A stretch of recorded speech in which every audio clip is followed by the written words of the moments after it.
Our story tonight takes us to Gravity Falls, Oregon, during the twins' strange summer. In the summer of 2012, Dipper and Mabel Pines arrived at the Mystery Shack in Gravity Falls and found a journal hidden in the forest. Its pages described creatures, symbols, and an interdimensional danger whose influence began in dreams before reaching towards the physical world.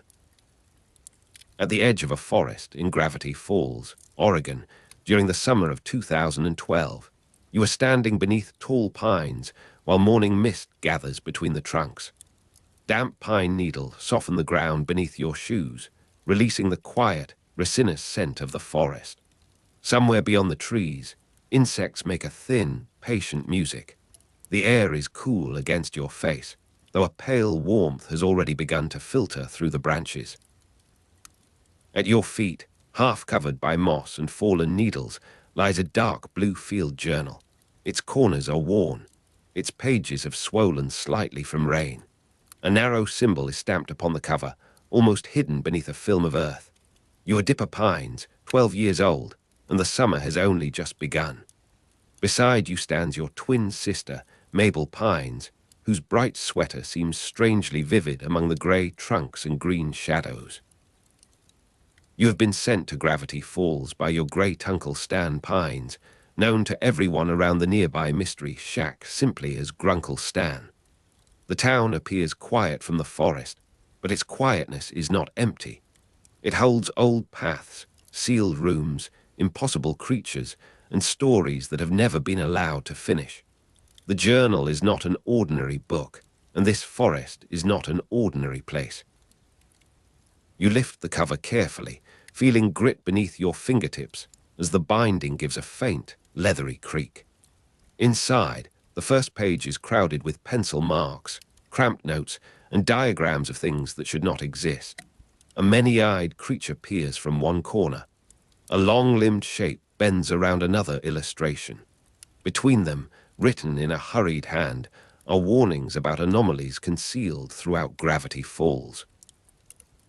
The pages are field notes rather than chapters, and the drawings possess the quiet authority of evidence. A reader has walked these woods before you, measured the impossible, and tried to give every monster a name. The notebook belongs to the mystery itself. It does not merely describe the strange events of Gravity Falls. It seems to have been produced by the same darkness that makes those events difficult to understand. As the paper turns beneath your hand, the dry rasp travels softly through the clearing. Each sheet carries a different texture, from smooth cream paper to roughened edges where dampness has lifted the fibers. Pencil lines fade into the shadows of the forest, while darker strokes remain sharp, showing claws, teeth, wings, and impossible patterns. A beetle moves slowly across a root beside you, its tiny legs disturbing a little crescent of soil. The distant insects continue their faint, unhurried chorus. The series surrounding this journal was created by Alex Hirsch for Disney television animation, yet its world feels older than any television schedule. Gravity Falls follows Dipper and Mabel Pines through their first extraordinary summer in the Oregon town, where comedy rests beside supernatural mystery and hidden codes wait inside ordinary decoration. A preview episode aired on 15 June 2012, and the regular United States broadcast began on 29 June 2012. Those dates sit quietly beneath the larger story, like small marks in the margin of a much older document. They give the strange summer a firm place in time, while the story begins to loosen the boundaries between childhood adventure and ancient uncertainty. The Oregon woods are damp after a night of rain. Beads of water cling to the needles above you, trembling whenever a breeze passes through the branches. The forest floor is dark and springy, marked by the rounded prints of animals and the narrow trails of insects. A crow calls somewhere beyond the ridge, then becomes silent. The journal rests open across your knees. Its pages hold the smell of paper, graphite, and wet earth, while the trees stand close around you like patient witnesses. Dipper has not found the journal by accident. After following a trail through the forest, he discovers Journal 3 hidden beneath the trees, concealed where roots have lifted the earth and shadows remain long throughout the day. The discovery changes the shape of the summer. You begin to read the notes, and every entry seems to point towards another place, another creature, or another unanswered question. The journal records observations about monsters, anomalies, and a name that has not yet become familiar. Journal 3 is one of 3 mysterious volumes associated with different stages of the larger mystery. They are field notebooks, each carrying a portion of a hidden history. Their pages describe what has been seen, what has been attempted, and what remains beyond the writer's understanding. The books are central objects in the show's mystery plot because they connect separate discoveries across time. One journal offers clues, another reveals deeper structures. A third gathers the danger close enough to touch.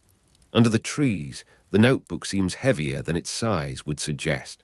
Its cover is cold from the earth, and the thread along its spine presses against your palm. A smear of mud crosses the lower corner, while small fragments of pine needle cling to the paper. You hear branches tapping together high above, making a dry wooden rhythm. The sound fades, returns, and fades once more. In the stillness between those movements, the journal's diagrams appear almost to breathe. The first drawings show creatures with the careful precision of a naturalist's work. There are measurements beside the limbs, arrows pointing towards unusual organs, and small notes describing habits, weaknesses, and places of appearance. The sketches look practical at first. Then, among the teeth and claws, you notice a recurring triangular eye. It appears at the edge of a diagram. It hides within a margin. It sits beneath a line of writing as though someone placed it there without wishing to be seen. The shape is not yet explained. It is simply present. A triangle with one eye, repeated across visual details and coded material, begins to gather meaning through persistence. You encounter it in symbols, ornaments, pages, and fragments of hidden writing. The mark is never quite introduced with ceremony. It enters quietly, becoming familiar before it becomes frightening. In Gravity Falls, repetition is often the first form of revelation. The forest light changes as a cloud passes overhead. Green darkens beneath the branches, and the journal's black pencil marks become clearer against the pale paper. A drop of water falls from a high bough and lands beside the open page. The paper curls slightly beneath it. Somewhere near the path, a squirrel rustles through dead leaves, pausing whenever the wind changes. You close the cover for a moment, and the triangular symbol remains in your mind, simple and strangely balanced. Bill Cipher first appears as a name hidden among larger mysteries. The journal mentions him without giving the reader a complete explanation, as though the writer understands that naming a danger can also invite it closer. Bill is introduced as a powerful interdimensional dream demon, a being capable of entering minds, altering perception, and treating reality as something flexible. His presence is not confined to one location. It moves through dreams, symbols, bargains, and incomplete warnings. Bill Cipher is voiced by series creator Alex Hirsch, whose performance gives the character a light, amused quality that makes the danger more unsettling. The voice can sound playful while describing impossible things. It can turn a threat into a joke, then allow the joke to remain suspended in the air. Bill's design is equally clear and unnatural. A yellow triangle with one eye, a top hat, and thin black limbs. The simple outline makes him easy to remember and therefore difficult to escape. When the name Bill Cipher begins to emerge from the pages, the mystery seems to widen rather than narrow. The creatures in Journal 3 are no longer isolated oddities. The symbols no longer belong only to the margins. A pattern is forming across the town, connecting forest paths, old buildings, dreams, and the hidden history of the journals. You are reading one explanation, but every explanation opens another door. The page gives you knowledge while preserving the darkness beyond its edge. Inside the cabin, the light is warmer. The mystery shack windows hold the grey brightness of afternoon, and rain taps gently against the glass. Dipper sits with Journal 3 spread before him, while Mabel moves through the room with bright, restless energy. Grunkle Stan remains close to the attractions, locked doors, dusty displays, and curious machines that make the shack seem both ridiculous and watchful. Pencil diagrams lie beneath the golden pool of a lamp. The dry rasp of turning paper joins the rain. Reading becomes an act of exploration. You do not simply receive the story from a distant narrator. You follow marks through the page, search the corners of illustrations, and examine spaces between words. A coded message may be hidden inside a title. A symbol may be printed on a sign, carved into wood, or placed behind a character's shoulder. The show combines comedy, supernatural mystery, and hidden codes in a way that makes every surface feel potentially meaningful. Dipper's attention moves from the obvious creature to the smallest detail surrounding it. A line of text may contain a substitution. A diagram may conceal a second diagram. A repeated eye may be decorative, or it may be watching from the structure of the story itself. The journals encourage this careful reading because their contents refuse to settle into a single answer. They record events, but they also preserve gaps, omissions, and warnings that the reader must approach slowly. Rain gathers in uneven streams along the mystery shack windows. Each drop catches the cabin light before sliding into the next, forming wavering paths across the glass. The room smells faintly of dust, pine boards, and warm fabric. A floorboard settles somewhere behind you. The lamp hums with a low electrical sound, while the weather presses softly against the walls. Journal 3 lies open on a wooden table, its pages bright beneath the light and dark at their edges. The warning symbols establish an important truth about gravity falls. Knowledge can be dangerous. The journal does not treat information as harmless treasure. Certain facts attract attention. Certain names carry consequences. Certain doors should remain closed, even when curiosity has already placed a hand upon the handle. The warnings are not abstract lessons. They belong to specific encounters, specific dreams, and specific beings who can cross the distance between a written symbol and a living mind. The 3 journals therefore become more than records. They are instruments of discovery, but also containers for risk. Each volume is associated with a different stage of the mystery, and together they suggest that the strange history of gravity falls has been assembled gradually, through failures, disappearances, experiments, and attempts at protection. Journal 3 gives Dipper a way to understand the monsters around him. It also brings him closer to Bill Cipher and the deeper architecture of the town. A pencil rests beside the notebook, its wooden casing worn smooth where fingers have held it. Graphite dust gathers along the page margin, and a small eraser crumb sits near a drawing of a creature with folded wings. The rain continues its tapping against the windows, sometimes quick and bright, sometimes spaced far apart. Outside, the trees bend under the weight of water. Inside, the warmth of the cabin settles over the table, leaving the corners dim and quiet. The journal's sketches guide you through a hidden catalogue of the impossible. A monster may live beneath the lake. A ghost may linger in an abandoned building. A peculiar animal may appear only under certain conditions of weather or moonlight. These entries create a sense of order without removing uncertainty.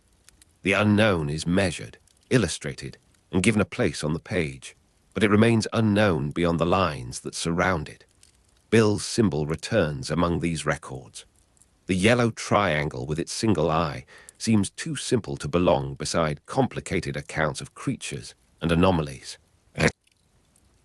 Yet it persists in visual details and coded material, appearing where the mystery is closest to its most dangerous center.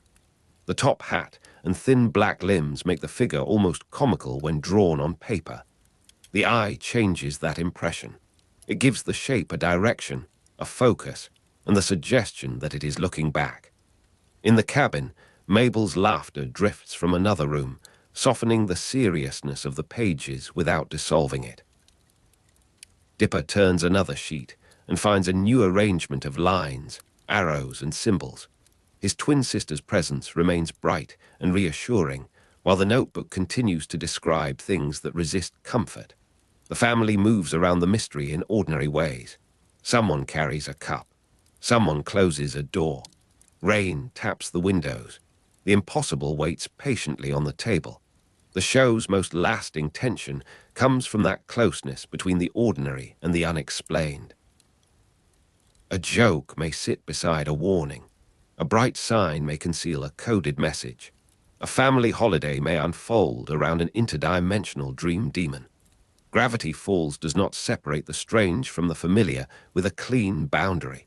Instead, the supernatural enters through familiar rooms, ordinary friendships, and the quiet spaces between one thought and the next. The pages of Journal 3 are incomplete explanations. They tell you enough to continue, but not enough to rest. One entry points towards another. One creature suggests a larger pattern. One symbol recalls an earlier image whose meaning has changed. The reader travels through fragments, assembling a history from pieces that were never arranged for comfort. Each answer feels temporary. Each certainty casts another shadow. The weather has softened by evening. Rain still touches the mystery shack windows, though the drops now fall with more space between them.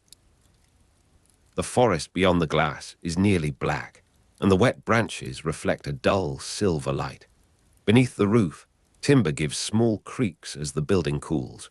Paper shifts when the air moves across the table. The journal remains open, and its pages have begun to feel less like objects than like a landscape you have entered. On 29 July 2013, Gravity Falls was renewed for a second season. The announcement allowed the mystery to continue deepening, giving the journals, the symbols, and the hidden history more room to unfold. The second season did not simply extend the summer with separate adventures. It carried the central questions towards their consequences, allowing the scattered clues to gather into a larger movement. By 2016, the second season had completed the main story. The journey through Gravity Falls reached its intended conclusion, but the town retained the feeling of a place with more rooms than any map could show. The journals had helped define the mystery, yet they could not contain every meaning.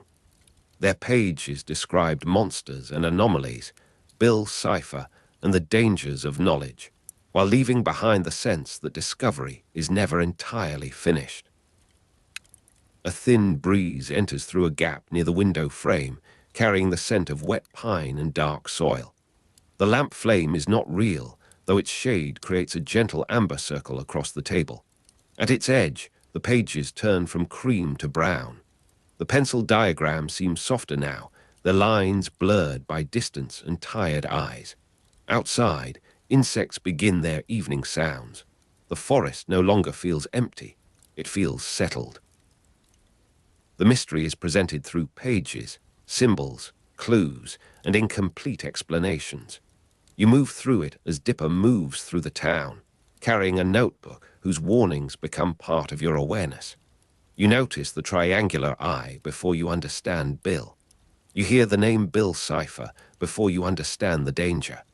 You see the journals before you comprehend how many lives and years have gathered around them. The first summer in Gravity Falls is therefore both a holiday and an initiation. Dipper and Mabel arrive as twins looking towards a season of freedom, strange work, and family peculiarities. The Oregon town gives them those things, but it also places them beside a history that has been waiting beneath the surface.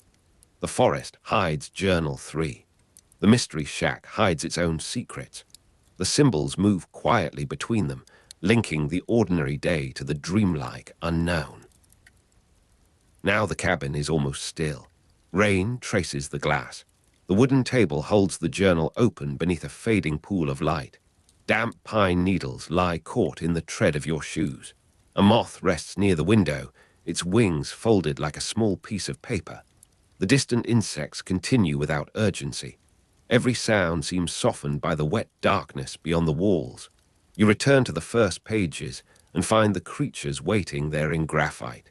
Their outlines are patient. Their names are small. The recurring eye rests among them, neither explained nor forgotten. You pass one page, then another, listening to the dry rasp of paper beneath your fingers. The journal offers knowledge and caution, held together in the same quiet record. The names remain with you. Gravity Falls, Oregon, Dipper Pines, Mabel Pines, Journal 3, Bill Cipher. They move through the quiet like marks in a familiar margin, repeated often enough to become gentle. The forest stands beyond the cabin. The rain grows lighter. The pages lie open beneath the warm light, recording both what has been discovered and what should perhaps remain hidden. At the edge of the final page, the triangular symbol waits without movement. One eye, a simple line, a warning. You lower the journal slowly, while the cabin settles around you and the rain continues against the glass. There is no answer yet. There is only paper, pencil, darkness, and the quiet feeling that every page has been watching. The clearing lies still beneath the trees, held in the deep blue hour before dawn. You stand among the pines while candlelight flickers across the forest floor, touching roots, stones, and damp blades of grass with uncertain gold. The flames bend whenever the night air passes, though the surrounding branches remain almost motionless. Somewhere beyond the circle, water gathers upon leaves and falls in slow, separate drops. The smell of wet earth rests beneath the sharper scent of melted wax. In the center of the clearing, ritual markings form a careful pattern, pale against the darkness. A low murmur of ritual words moves through the trees, quiet enough to seem like another layer of wind. Each syllable fades into the next, and the silence receives them without reply. Beneath the distant dream imagery, a sleeping man breathes softly, unaware that his mind has become the destination of another presence. You stand near Gideon gleeful as he begins the summoning ritual, with candles arranged around him in a narrow ring. His voice remains low, but the words carry a deliberate rhythm, as though each one has been measured before being spoken. The forest clearing seems smaller now, because the darkness beyond the candlelight has drawn closer to the markings. Gideon seeks Bill's help against Stan Pines, and that purpose gives the quiet a hard center. This is not a harmless game performed for decoration or amusement. It is an attempt to reach something whose realm of influence is the mind rather than an ordinary physical location. The name Bill passes through the ritual more than once, spoken into the damp air and sent beyond the visible trees. A faint pressure gathers behind your eyes. The candles lean inward. The clearing waits. In Dreamscaperers, Bill is summoned through a ritual performed by Gideon Gleeful. The event takes place in the 19th episode of the first season, which premiered on 12 July 2013.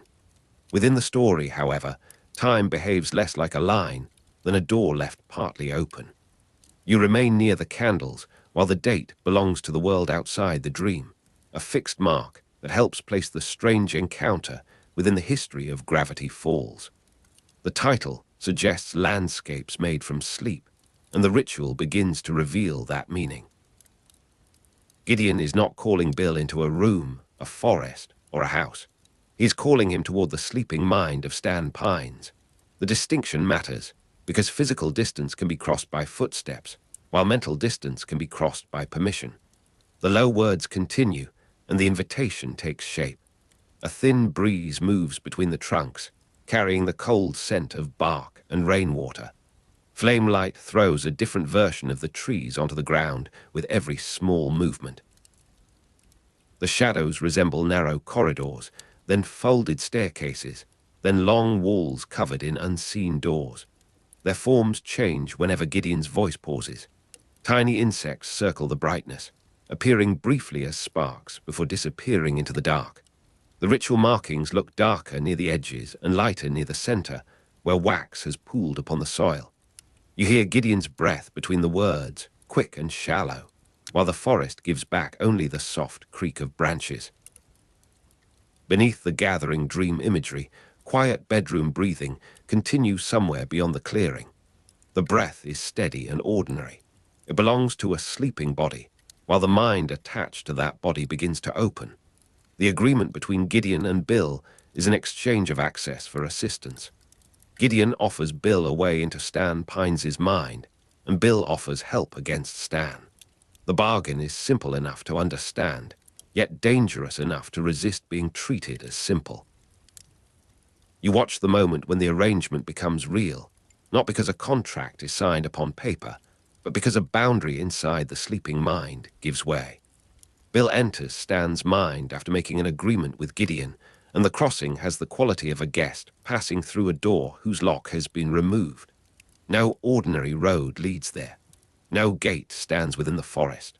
The threshold exists in thought, where memories, fears, and imagination have gathered into an interior world. Gideon's request opens that world. Bill accepts the invitation, and the darkness changes its shape. Beyond the clearing, the air becomes warmer, though the forest remains wet and cold beneath your feet. Candlelight follows you for a few paces, sliding across trunks that now appear taller than before. The low murmur of ritual words grows distant, as if heard from beneath water. Ahead, a doorway stands between two trees, framed by nothing but darkness and a thin border of gold. It has no wall around it, and its handle turns without being touched. When the door opens, you see colors brighter than waking life, poured across a space with no settled horizon. Blue becomes almost silver, red glows like heated metal. Green shines through the darkness with the clarity of stained glass. Soft bedroom breathing continues underneath the dream imagery, regular as a pendulum. Each breath seems to move the landscape slightly. The door waits, and Stan Pines's mind lies beyond it. You pass across the threshold into Stan's sleeping mind, where memories and imagination have become landscapes that can be traversed. The ground beneath you is not ground in the ordinary sense, because it changes according to the thought beneath it. A wooden floor extends beneath your feet, then bends upward into a wall, then opens into a road lined with doors. Each door leads to another part of Stan's inner world. Some rooms resemble familiar places, while others possess the exaggerated proportions of a half-remembered story. A corridor stretches farther whenever you look towards its end. Windows show scenes that never occurred, beside mirrors reflecting moments that seem older than the person remembering them. Bill moves through this world with ease. He does not ask where one memory ends and another begins. He treats the whole environment as material waiting to be reshaped. The corridor carries a faint smell of old timber, dust, and rain-soaked fabric, although no roof appears above it. Doors open onto impossible rooms, each lit by a different kind of brightness. One chamber glows orange, as though sunset has been trapped behind the walls. Another is washed in blue light that seems to come from beneath the floorboards. A third contains only a chair, a table, and a small window looking into a second room. You hear bedroom breathing beneath everything, a gentle reminder that the vast interior world remains attached to a sleeping body. The sound becomes muffled whenever a door closes, then returns when another opens. Colors brighter than waking life gather around the frames, spilling across the corridor like liquid paint. The air feels thick with imagined weather. A warm current brushes your face, followed by a chill belonging to a memory rather than the night. Bill can reshape the internal environment of a person's mind, and Stan's mind provides him with material in abundance. A room can become a field. A family photograph can unfold into a landscape. A narrow passage can widen into a road beneath an impossible sky. You move through memory rooms where objects carry meanings larger than their physical forms. A hat rests upon a table and seems to hold an entire period of Stan's life. A locked drawer hums with the weight of something unspoken. A staircase descends into darkness, although the room above it has no lower floor. Bill changes these arrangements as easily as a person rearranges furniture. His power is not limited to frightening appearances. He alters distance, sequence, scale, and direction. Reality becomes flexible and negotiable, particularly when the person inside it lacks the strength to refuse him. A pale light lies across the floor of the first memory room, revealing dust that drifts upward instead of down. You feel the boards beneath your shoe soften, then harden again, as though the room cannot decide whether it is solid. The walls carry a faint vibration, like distant voices passing through pipes. One door opens onto a kitchen filled with golden steam, while another reveals a forest clearing beneath a violet sky. A third gives onto a staircase rising through open air, its steps suspended above a sea of dark blue. The smell of coffee appears for a moment, replaced by pine resin, then by cold metal. Quiet breathing from the bedroom continues beneath the changing sensations. Each breath draws the room towards stillness before Bill's presence disturbs it again. The colors remain unnaturally vivid, brighter than waking life, and their intensity makes familiar objects seem less trustworthy. Inside Stan's mind, the characters encounter exaggerated images and unstable dream logic. Small concern may become a towering machine, while an old embarrassment can acquire a voice and follow you through several rooms. A memory may repeat its first few seconds, while its ending changes each time.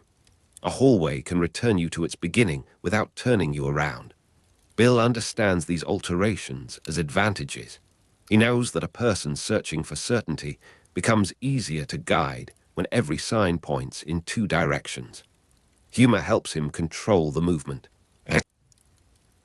He makes a frightening situation appear ridiculous, then makes the ridiculous image frightening again. A joke can distract the mind while the landscape shifts beneath it. Laughter becomes a form of misdirection, and misdirection becomes a method of control. Bill often speaks in riddles, jokes, and false assurances, allowing amusement to conceal the terms of danger. The air inside the dream carries the scent of warm dust after rain, though no rain falls from the bright sky. Around you, the corridor curves like the inside of a shell, and its doors stand at uneven heights. One handle is near your shoulder, another rests beside the floor, a third hangs above your head, turning slowly in empty air. Beyond them, impossible rooms glow with colors too intense for ordinary daylight. A violet staircase leads downward into a room filled with floating furniture. A green doorway opens onto a beach where the sand moves like water. Somewhere nearby, Stan's bedroom breathing rises and falls beneath the imagery. The sound is gentle, almost domestic, and therefore strangely out of place. You hear a distant creak, followed by the muted sound of something sliding across wood.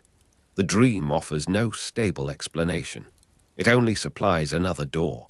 The journal contains information about Bill's summoning and danger, yet knowledge alone does not provide safety. Before entering Stan's mind, Dipper and Mabel learn that Bill is a dream demon, and the description gives a name to the shape moving through the darkness. The journal explains enough to make the ritual comprehensible, but not enough to make Bill obedient. Dipper and Mabel discover that knowing about Bill does not automatically provide control over him. Knowing the rule is different from possessing the power to enforce it. A map may show where a road leads, while the road itself may still be dangerous in winter. The pages describe summoning, agreements, and the threat connected with Bill's presence. They do not turn him into an ordinary creature governed by ordinary expectations. The more clearly you understand his nature, the more clearly you see the limits of understanding. A soft glow rests over the open journal, though no book lies within the dream corridor. The pages seem to float beside you, turning whenever the air moves. Ink gathers into lines, then loosens into black threads that drift across the paper. The smell of old leather mingles with candle wax and damp pine. Behind the pages, A door opens onto a room with no ceiling, where stars hang low above a wooden table. Another entrance reveals a bedroom arranged upside down, its blankets suspended overhead, and its lamps shining towards the floor. The sleeping body breathes more slowly beneath the impossible imagery, as if it has entered a deeper layer of rest. The low murmur of ritual words returns from far away. It is difficult to tell whether the sound comes from the clearing or from the journal itself. The colors around the pages shine brighter than waking life, yet the writing stays dark. Bill's bargain gains its force from the permission contained within it. Gideon seeks assistance, but that assistance requires access to Stan's sleeping mind. Bill cannot simply cross every boundary whenever he pleases.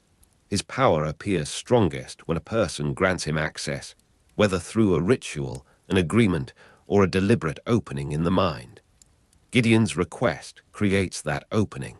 The permission does not make Bill safe, and it does not make the bargain equal. It merely gives him a route through which his influence can travel. Once inside, he can reshape the internal environment, alter the appearance of memories, and make private fears seem like solid terrain.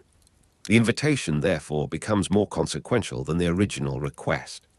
Gideon wants an answer to a problem involving Stan Pines. Bill receives a landscape in which the problem can be examined, manipulated, and enlarged. Cold air moves through the impossible bedroom, carrying the dry scent of linen and the faint sweetness of candle smoke.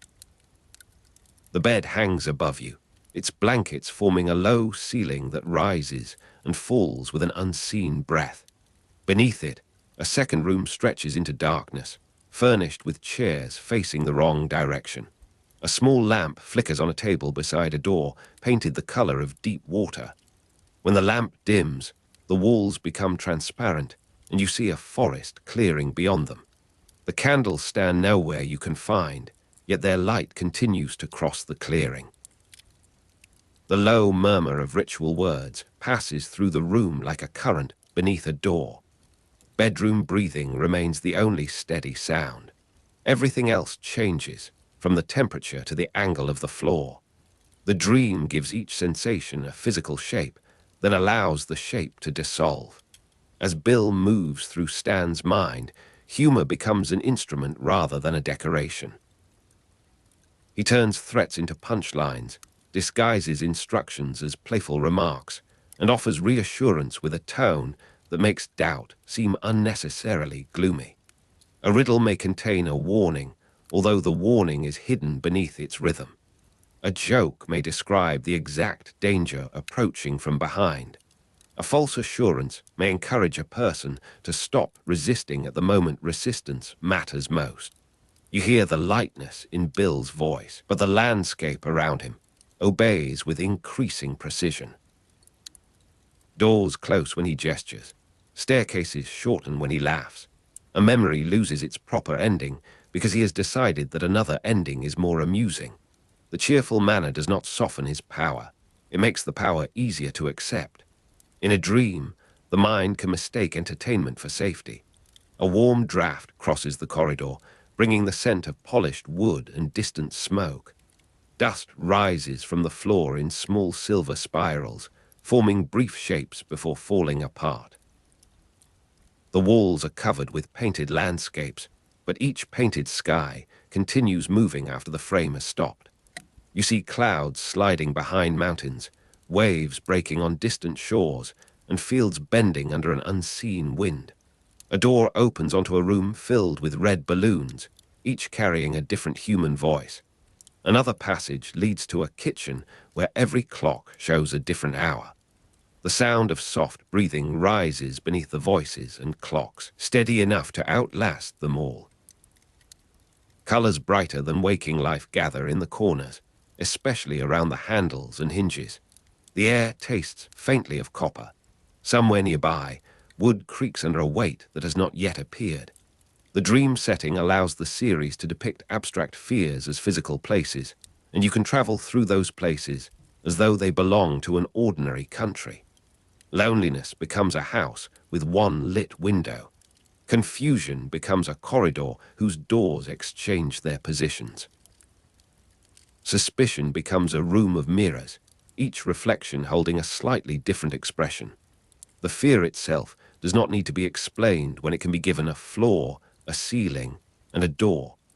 Bill understands this grammar instinctively. He can take an uncertain feeling and make it stand at the far end of a hallway. He can make a private doubt grow large enough to cast a shadow. The landscapes inside Stan's mind are therefore not random decorations. They are thoughts made visible, memories given weather, and imagination shaped into terrain. Bill walks across that terrain as both visitor and architect. Rain begins inside one of the impossible rooms, falling upwards from the floor towards a ceiling resembling dark water. The drops strike the boards, vanish, and rise again in another form. A faint smell of wet stone fills the air, followed by the dry scent of dust from a room beyond the next door. Bedroom breathing continues beneath the imagery, slow and regular beneath the confusion. The sound is joined by the distant ticking of a clock that has no visible hands. A curtain moves though the windows are sealed. At the far end of the hall, a clearing appears between the trees, its candle flames illuminating trunks that lean towards one another like listeners.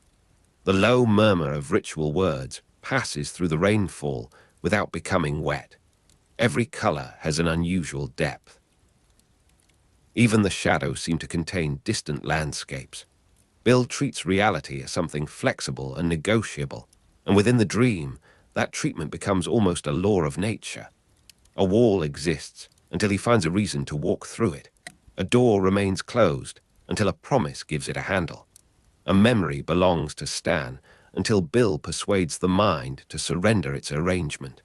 The usual boundaries between fact and invention lose their firmness. Bill can claim that a room has always been elsewhere, and the room appears to agree. He can describe a staircase as a shortcut, and its steps carry you into a place that should be unreachable. His words do not merely comment upon the environment, they participate in constructing it. The bargain with Gideon has given him access, and access has allowed negotiation. Every alteration demonstrates the same unsettling principle. Inside the mind, belief can function as architecture. The floor beneath you feels warm in one direction and cold in the other, divided by no visible line. To your left, a narrow door opens onto a winter field lit by green moonlight. To your right, a wider entrance reveals a room where summer leaves drift across the ceiling. The smells meet in the center, pine and dry grass, snow and dust, while the air remains perfectly still. Soft bedroom breathing lies beneath the shifting scenes, quiet and intimate, against the immense interior landscape. You hear the click of one latch, then another, and a third door swings open without sound. Inside, the colors are brighter than waking life, yet the objects appear strangely worn. A wooden chair carries scratches that form a map. A cracked cup reflects a sky filled with unfamiliar stars. The low murmur of ritual words returns, each syllable softened by distance. The danger becomes clearer as Dipper and Mabel move through the mind and see how little ordinary knowledge can accomplish. The journal has warned them about Bill's summoning and danger, but the warning does not provide a command that Bill must obey. They understand what he is, yet understanding does not grant authority. They know that he is a dream demon, but the knowledge remains descriptive rather than protective. Bill can still speak in riddles, jokes, and false assurances. He can still make a threatening passage seem like a harmless detour. He can still alter the surroundings while attention is drawn towards his words. You remain aware of the difference between recognizing danger and controlling danger. The journal records a pattern, not a solution. Bill's name may be repeated, the circumstances of his arrival may be studied, and the rules may be written down, while the demon continues to move through the dream. The scent of candle wax becomes stronger as the inner landscape folds back towards the forest clearing. Damp needles soften beneath your feet, and the trunks rise around you with their earlier solemnity. The flames now burn with blue and silver edges, casting a cold light over the ground. The low murmur of ritual words seems to come from beneath the soil. Nearby, an opening in the air shows a bedroom where a sleeping figure breathes gently beneath a blanket. The breathing remains soft, even while the dream above it becomes vast and unstable. A door stands in the clearing, without hinges or frame. Beyond it, a room glows with colors brighter than waking life, its walls covered in maps of places that cannot be reached by road. The night wind moves across your face, carrying rain, smoke, and the faintest trace of something metallic. The confrontation establishes Bill as more dangerous than the monsters previously encountered. Earlier creatures may have possessed strength, speed, or frightening appearances, but they remained bound to bodies and locations. Bill's reach extends through the mind, where the ground can change beneath a person's certainty. A monster can be avoided by leaving a forest or closing a door. Bill can make the door part of the forest, and the forest part of a memory. His danger comes not only from what he can do, but from the uncertainty surrounding what he has already changed. A person may escape a creature and still retain a reliable sense of the room. After Bill's influence, the room itself becomes a question. The comparison matters because it marks a new scale of threat. The dream demon does not merely inhabit a frightening world. He can decide what the world is. The temperature drops as a long corridor forms between the trees, lined with doors that glow from their edges. Frost gathers on one handle, while another drips with warm rain. A third door carries the smell of old paper, and a fourth releases the faint sweetness of oranges. You hear bedroom breathing beneath the dream imagery, patient and untroubled by the impossible architecture. Somewhere above, a clock chimes once, although there is no clock and no hour to mark. Light from the clearing stretches along the corridor, making each door appear briefly familiar before its surface changes again. The low murmur of ritual words passes through the wood, too quiet to distinguish and too deliberate to ignore. Colors brighter than waking life pulse behind the cracks, suggesting rooms that continue moving even when their doors remain closed. Bill's presence makes the interior world feel occupied in a way that ordinary dreams rarely do. He is not simply an image produced by Stan's imagination, nor a fear given a face by the sleeping mind. He is an active intelligence using the landscape as an instrument. When he enters a memory room, the room responds to him. When he crosses a corridor, the corridor adjusts its length. When he offers a joke, the surrounding objects seem prepared to support its conclusion. Gideon's agreement has given Bill the right to enter, and the invitation allows the demon's abilities to become more focused. The dream does not need to be broken. It only needs to be entered. That is the quieter form of danger. A pale dawn appears behind the trees, although the clearing remains within the night. Moisture glitters on the grass, and each bead of water reflects a different impossible room. One reflection shows a kitchen, another contains a staircase, a third reveals a bright landscape without a horizon. The muted glow of the false dawn competes with the candlelight, leaving the clearing almost colorless. The low murmur of ritual words fades until it resembles the rustle of leaves. Beneath the shifting dream imagery, soft breathing continues at an even pace. The sound draws your attention towards the sleeping mind at the center of the event. A door opens beside the nearest tree, revealing a room where shadows move before the objects casting them. Cold air touches your face, then gives way to warmth. The world changes gently, almost politely, while remaining entirely beyond ordinary control. The bargain between Gideon and Bill is therefore more than a request for supernatural assistance. It is a transfer of permission. Gideon wants Bill to act against Stan Pines, and Bill requires entry into Stan's mind before the assistance can be given. The exchange appears useful to Gideon because the immediate goal is clear. Yet Bill's terms carry a wider consequence than Gideon seems able to measure. Once admitted, Bill does not behave like a servant waiting for instructions. He behaves like an owner examining a house whose doors have been left open.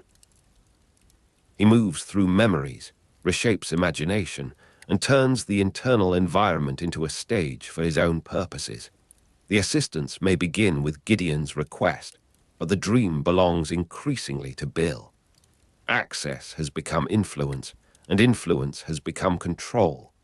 The invitation remains the first step in every later alteration. A gentle pressure settles over the clearing, as though the air has thickened around the candle flames. The smell of rainwater rises from the earth, mixed with old timber and the faint sweetness of wax. Beyond the circle, trees blur into walls, and walls blur into tall rows of doors. Soft bedroom breathing continues beneath the dream imagery, keeping time with the slow movement of light. One door opens onto a room filled with suspended photographs. Another shows an empty road beneath a yellow sky. A third reveals a clearing identical to this one, except that the candles burn without flames. Colors brighter than waking life shine around every threshold. You hear a quiet hinge turning, followed by the delicate scrape of paper across paper. The low murmur of ritual words returns from the far side of the nearest door, almost gentle enough to be mistaken for sleep. The rules surrounding Bill remain difficult because they are expressed through action rather than formal instruction.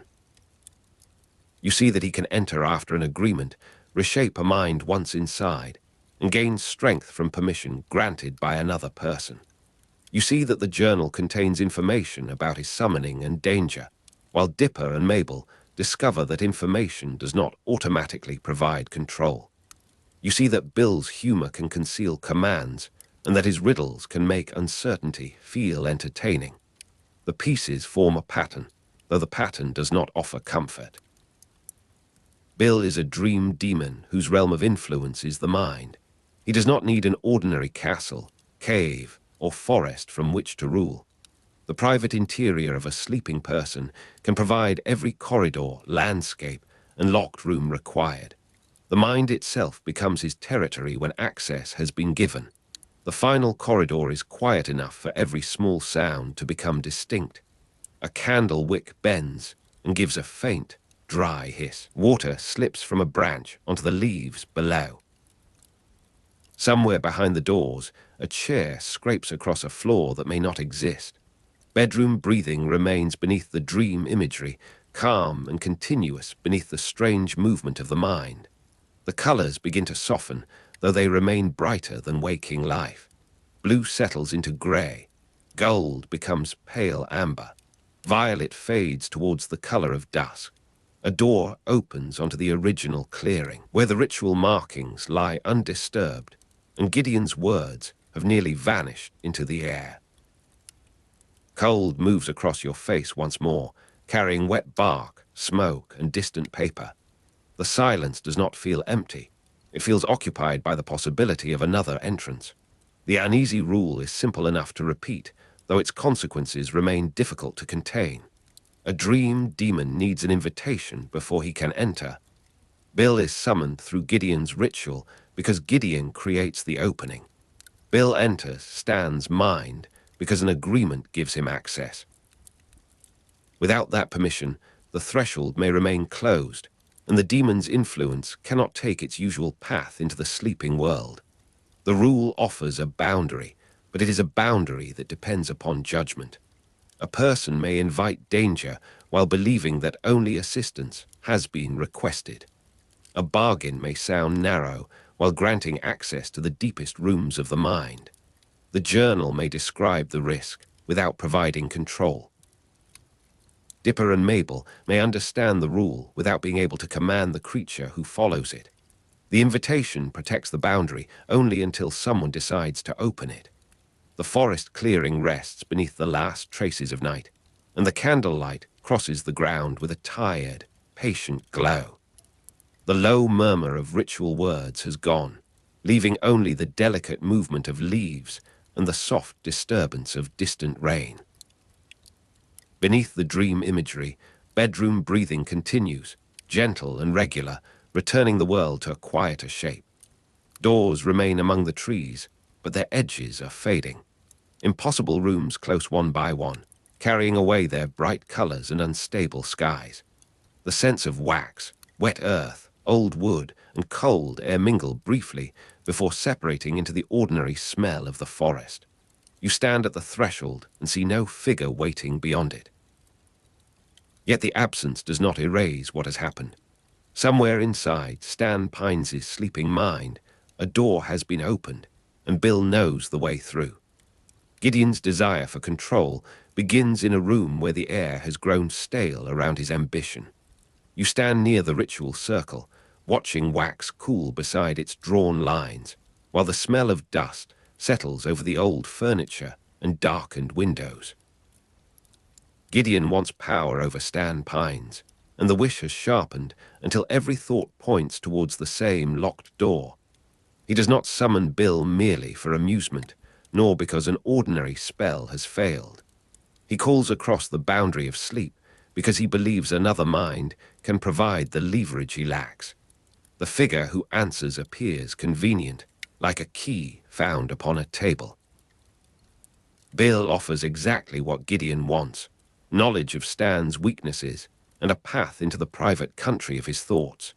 His voice carries the polished ease of someone presenting terms prepared long before the meeting begins. Around you, the room remains still while candle flames bend towards the center of the circle. A thin ribbon of smoke lifts from a wick and curls beneath the ceiling, where the plaster has darkened with age.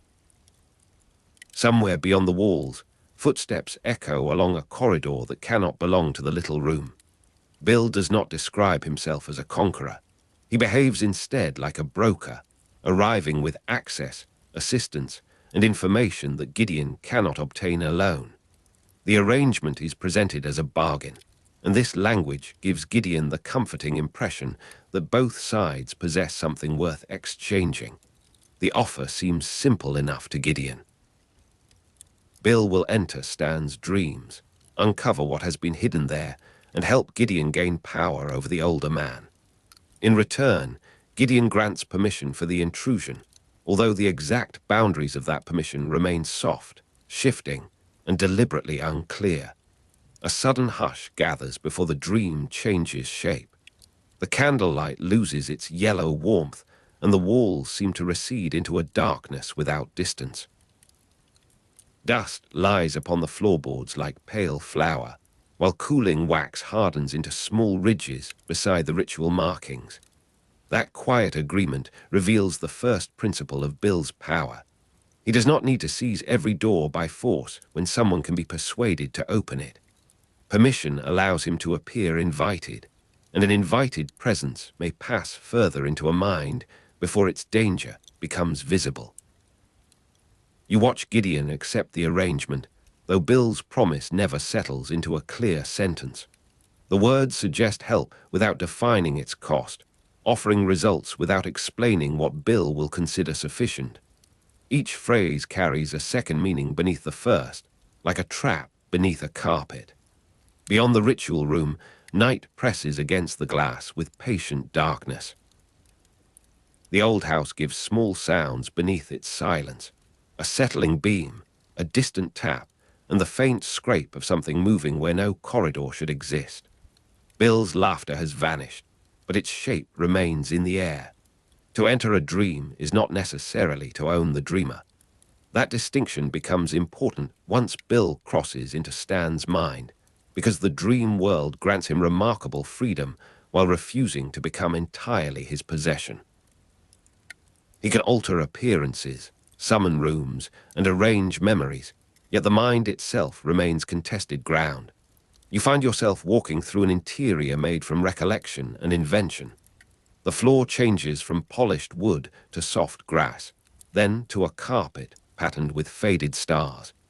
Each surface carries a different temperature beneath your feet, and each doorway seems to remember a hand that once opened it. Bill's helpfulness becomes more unsettling as he demonstrates what he knows.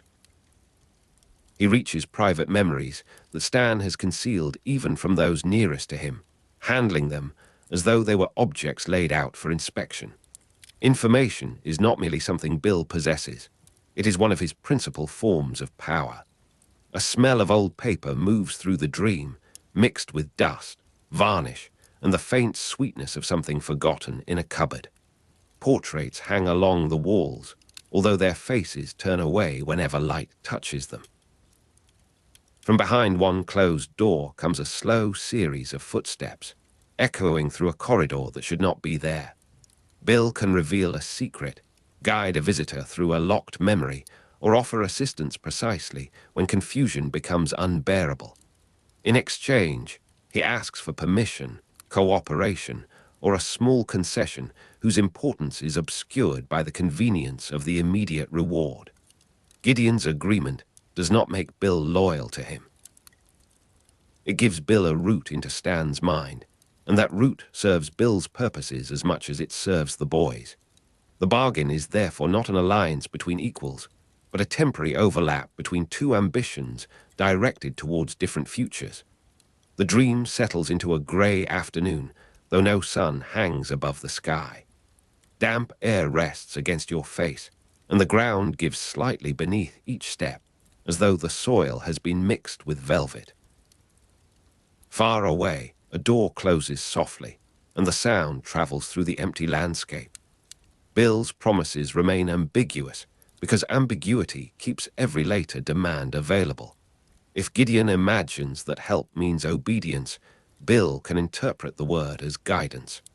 If Gideon believes permission applies only to one memory, Bill can claim that the entire dream was included within the granted access. The children soon discover that Stan's mind has become a place where danger hides behind entertainment. Dipper, Mabel, and Suze move through shifting scenes, pursuing Bill while trying to protect the dreamer from the secrets being exposed. Their pursuit is frightened, inventive, and increasingly aware that ordinary strength cannot solve the problem. A sudden hush falls across the landscape before the next transformation. The air cools, colors withdraw from the trees, and a thin layer of frost appears upon a wooden railing. Nearby, wax glows beside a circle with no visible candle, while the smell of dust returns from an old room. Inside Stan's dream. Imagination is not a decorative escape from reality.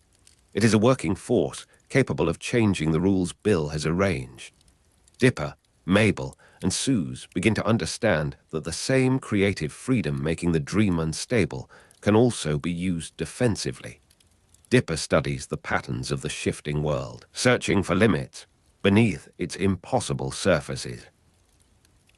Mabel turns absurdity into a shield, filling the dream with inventions that resist the seriousness Bill tries to impose. Suze contributes his own blunt ingenuity, treating the unreal as a practical problem that can still be solved. The dream grows bright around you, yet the brightness contains no warmth. Colored shapes slide across the sky like reflections beneath water, and the ground trembles with a low wooden creak. The smell of wet earth appears briefly, then gives way to dry dust and the faint odor of extinguished candles. Their resistance matters because Bill's strength depends upon more than supernatural force. He relies upon surprise, secrecy, and the assumption that frightened minds will accept the arrangement he offers. When the children imagine alternatives, they interrupt the agreement's hidden logic and make the dream less willing to obey him. Bill responds by revealing more of Stan's memories. Each disclosure is chosen to weaken trust, producing shame, confusion, or suspicion between the children and the man they are trying to save. The knowledge feels like a weapon because Bill knows that a private memory can wound more deeply than any visible blow. A narrow passage opens beside you, though the wall remains unbroken. Footsteps echo within it, approaching from several directions at once. The passage smells of old wood and cooled wax, and its darkness seems to contain the outline of rooms that have not yet decided whether they exist. The episode makes consent central to the danger, because Bill's entrance is connected to permission that appears voluntary. The arrangement cannot be dismissed as simple violence, even though its consequences become threatening. A signed or spoken agreement may still be dangerous when one party understands the language more fully than the other. You pass through a chamber filled with objects belonging to no single period. A child's toy rests beside a brass instrument, while a cracked photograph lies beneath grey dust.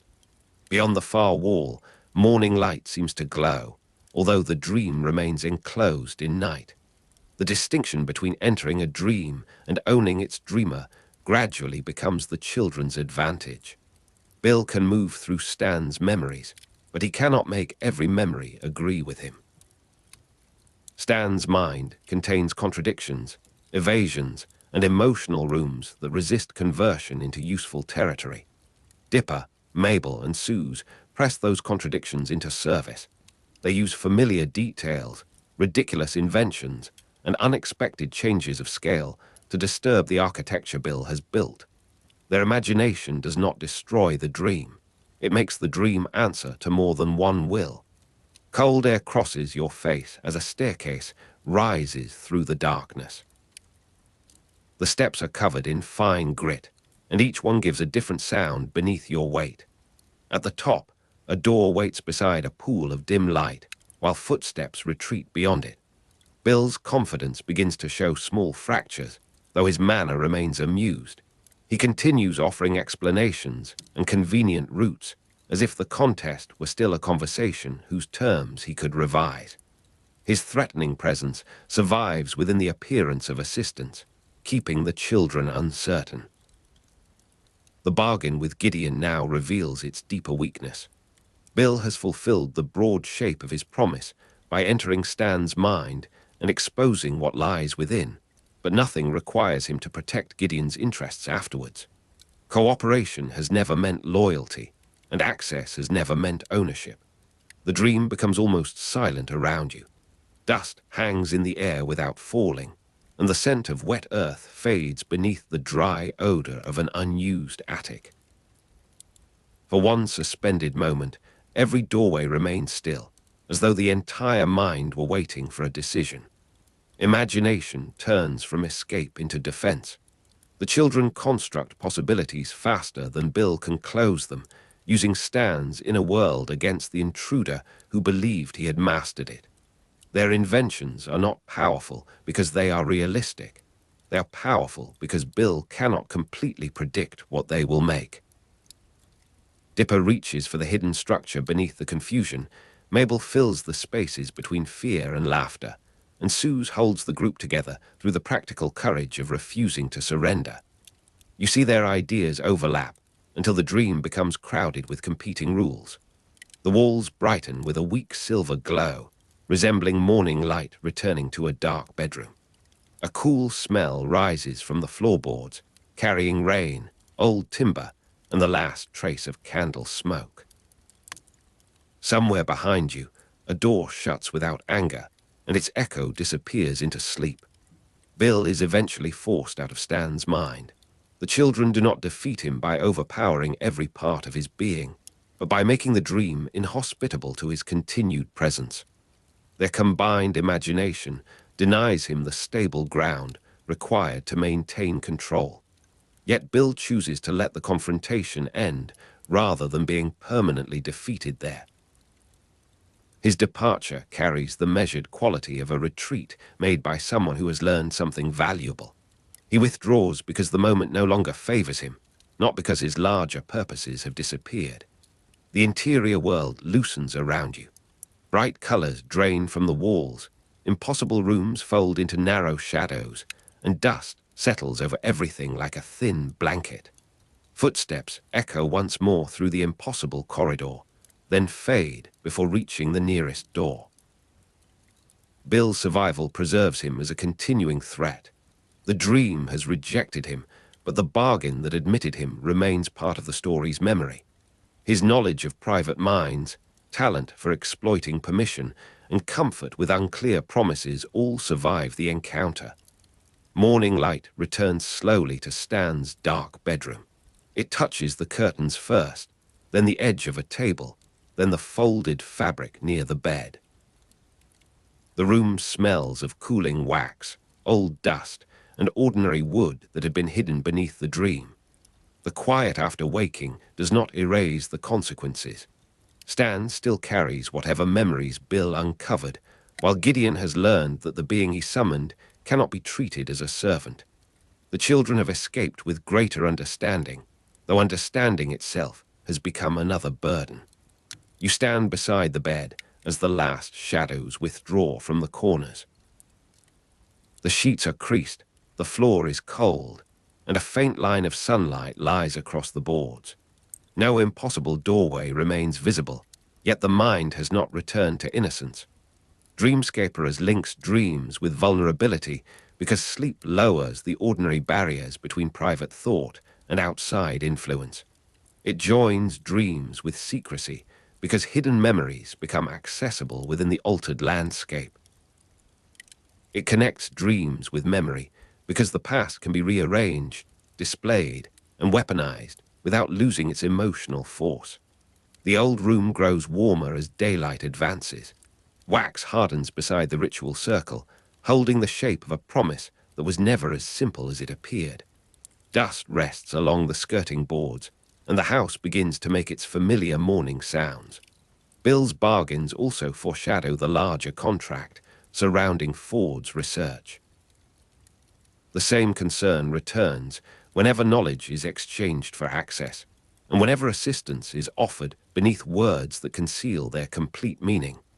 A contract can open a door while leaving the person who opens it unable to see the room beyond. You remain near the window while pale light gathers over the sleeping town. The air carries no trace of Bill's laughter, although the silence seems unusually deliberate. Somewhere in the distance, a vehicle passes, and its sound moves away along the ordinary road. The story repeatedly suggests that the wording of an agreement matters. A promise may sound generous while reserving the right to mean something else. Permission may be granted for one purpose and interpreted as permission for another. Knowledge may be offered as a gift while quietly becoming a chain. The children's victory therefore remains real but limited. They force Bill out of Stan's mind, preserve Stan from deeper invasion, and demonstrate that imagination can defend what fear leaves exposed.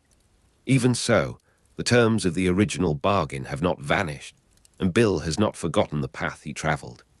The bedroom settles into a calm that is almost complete. Morning light rests upon the blankets, darkness withdraws beneath the furniture, and the final smell of wax mingles with clean air from the opening window. The house no longer resembles a dream, though its silence retains a dream's uncertainty. Gideon wanted control over Stan, and Bill gave him a method that seemed to promise exactly that control. Bill gained something more enduring in return: knowledge of the family's hidden places, a demonstration of the power granted by consent, and another opportunity to study the weaknesses of those who trusted his words. You look towards the place where the ritual circle had been drawn, finding only faint marks among the dust. The wax has cooled completely, and the candle has left a darkened thread upon the table. Outside, morning has become ordinary, but the bargain remains lodged inside the day. The room offers no final declaration because Bill's arrangements are designed to continue beyond the moment when they are made. His retreat is postponement rather than true defeat, and his silence is not the same as surrender. The door into Stan's mind has closed, yet the memory of its opening remains. You stand in the returning light as the house wakes around you. Footsteps move along real corridors now, floorboards answer with familiar creaks, and the smell of old dust gives way to the gentler scent of morning air. Still, somewhere beneath waking thought, a bargain waits in the dark. You leave the warm confusion of the twins' summer behind, and the forest opens into an earlier season, when another pair of hands worked beneath the same dark branches. The years have shifted quietly, though the pines remain tall, and gravity falls still gathers its secrets beneath the moss. You are standing at the edge of the town before dawn, where pale fog lies between the trunks and the road disappears into shadow. Somewhere farther within the forest, Stanford Pines carries notebooks filled with measurements, sketches, calculations, and uneasy observations. The author of the journals moves carefully through the undergrowth, following disturbances that have no ordinary explanation. Gravity Falls draws him inward because its concentration of supernatural anomalies is greater than anywhere he has previously studied. Each strange footprint, impossible reading, and sudden alteration becomes another mark beneath his graphite. Cold air rests against your face as you follow the narrow path between the trees. Wet needles soften your steps, while the branches release small drops from the night's remaining mist. The forest smells of pine resin, dark soil, and leaves pressed flat beneath the rain.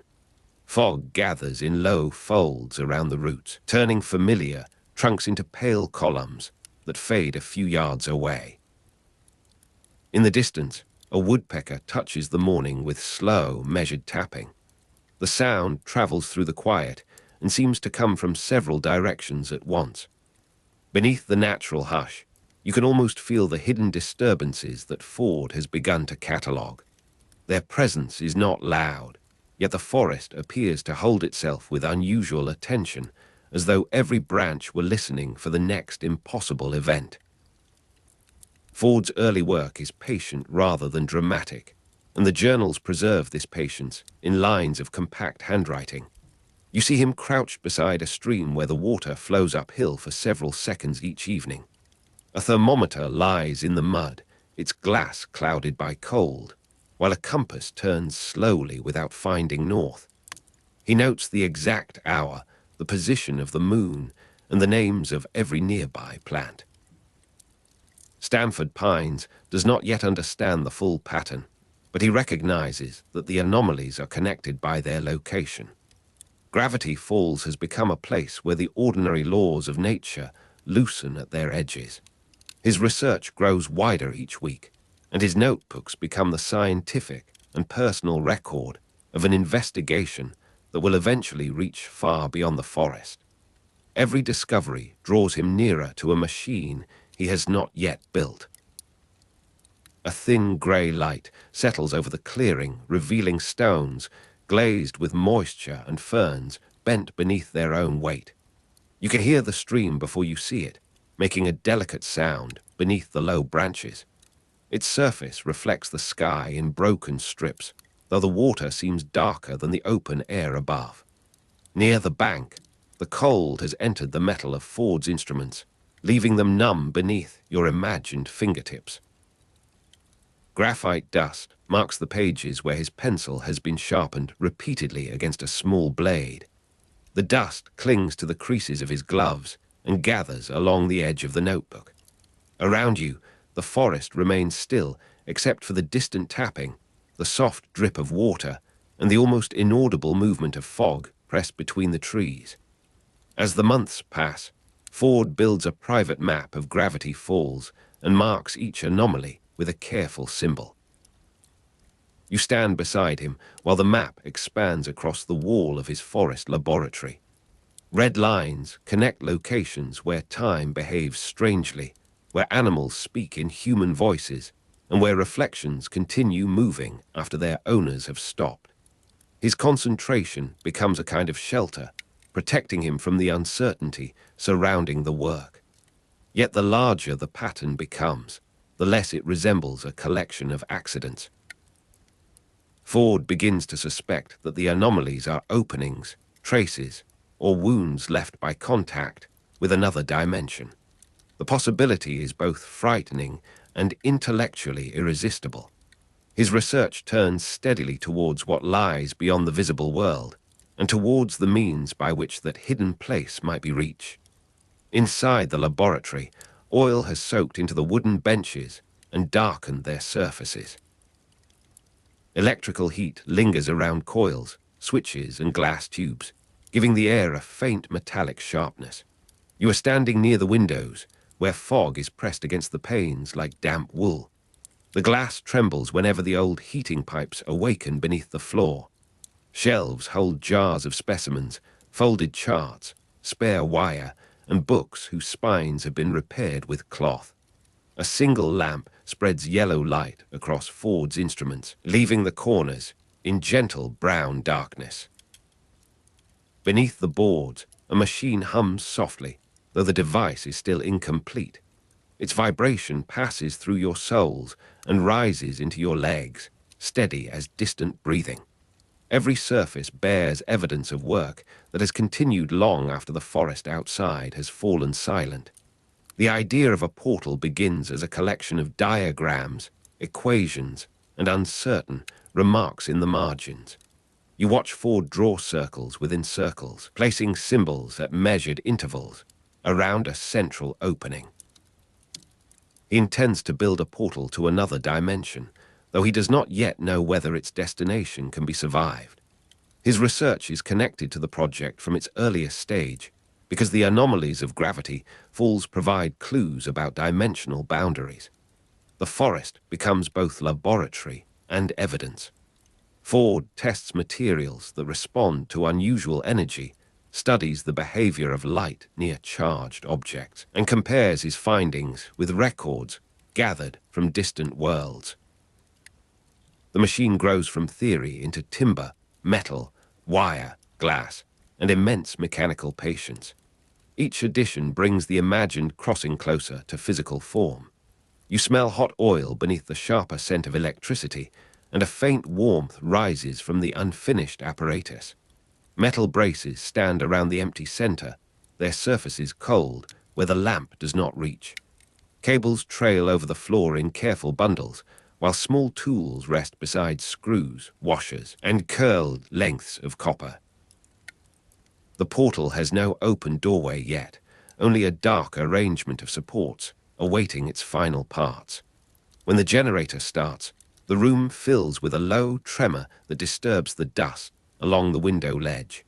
Ford's fingertips are powdered with graphite, and the grey residue has settled into the lines of his skin. You hear the machine humming beneath the floorboards, joined by the irregular click of a relay. Outside, fog remains pressed against the laboratory windows, hiding the forest while the experiment gathers strength indoors. Ford is not alone in the work, because the size of the project requires another mind capable of turning calculations into practical machinery. You see Fiddleford McGucket enter the laboratory with tools in his arms and sawdust caught in his beard. He is inventive, quick with his hands, and able to understand the strange demands of Ford's designs. Together they reinforce the frame, adjust the electrical systems, and test the portal's developing components. Their partnership begins with trust, grounded in shared curiosity. Ford provides the theory and direction, while McGucket notices the small physical weaknesses that abstract calculations may overlook. The journals record measurements from both men, though Ford's handwriting gradually occupies more of each page. Beneath their cooperation, a difference is forming between confidence and caution, and the machine gives that difference a shape. The workshop changes with their labor, becoming warmer near the generators and colder beside the unfinished portal. A ribbon of smoke rises from a soldering iron, carrying the dry smell of heated metal. You feel fine sawdust beneath your shoes and the rough grain of a newly fitted beam beneath your palm. Rain moves across the roof in a soft, irregular pattern, sometimes fading until the forest seems close enough to touch. From the corridor comes the dull resonance of machinery hidden below the boards. McGucket's tools ring against the bench, while Ford's pencil moves with a narrow, persistent scratch. Near the windows, fog blurs the trees into colorless shapes. The laboratory is crowded with objects, yet it feels strangely empty whenever the two men stop speaking, as though the approaching experiment has already taken possession of the room. During this period, Bill presents himself to Ford as a helpful source of knowledge, appearing within dreams and visions that seem more private than any ordinary meeting. You are beside Ford in a shifting room where the walls have no fixed distance and the light comes from nowhere visible. Bill speaks with confidence about dimensions, energy, and the laws separating one reality from another. He offers explanations that appear limitless, answering questions Ford has carried for years. The being does not first arrive as an obvious enemy. Instead, Bill adopts the shape of a consultant, an impossible scholar who can supply missing information whenever Ford reaches the edge of his understanding.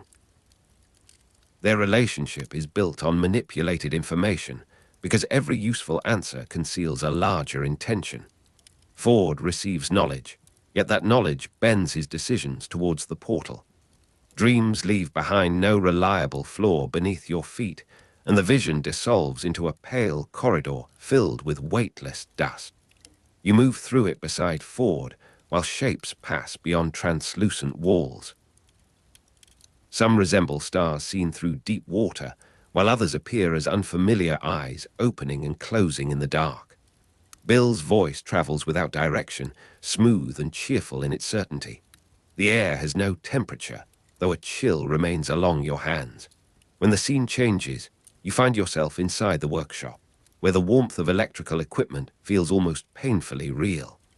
Oil shines on the bench, and a blue spark jumps between two exposed contacts. The contrast between dream and machinery makes the laboratory seem fragile.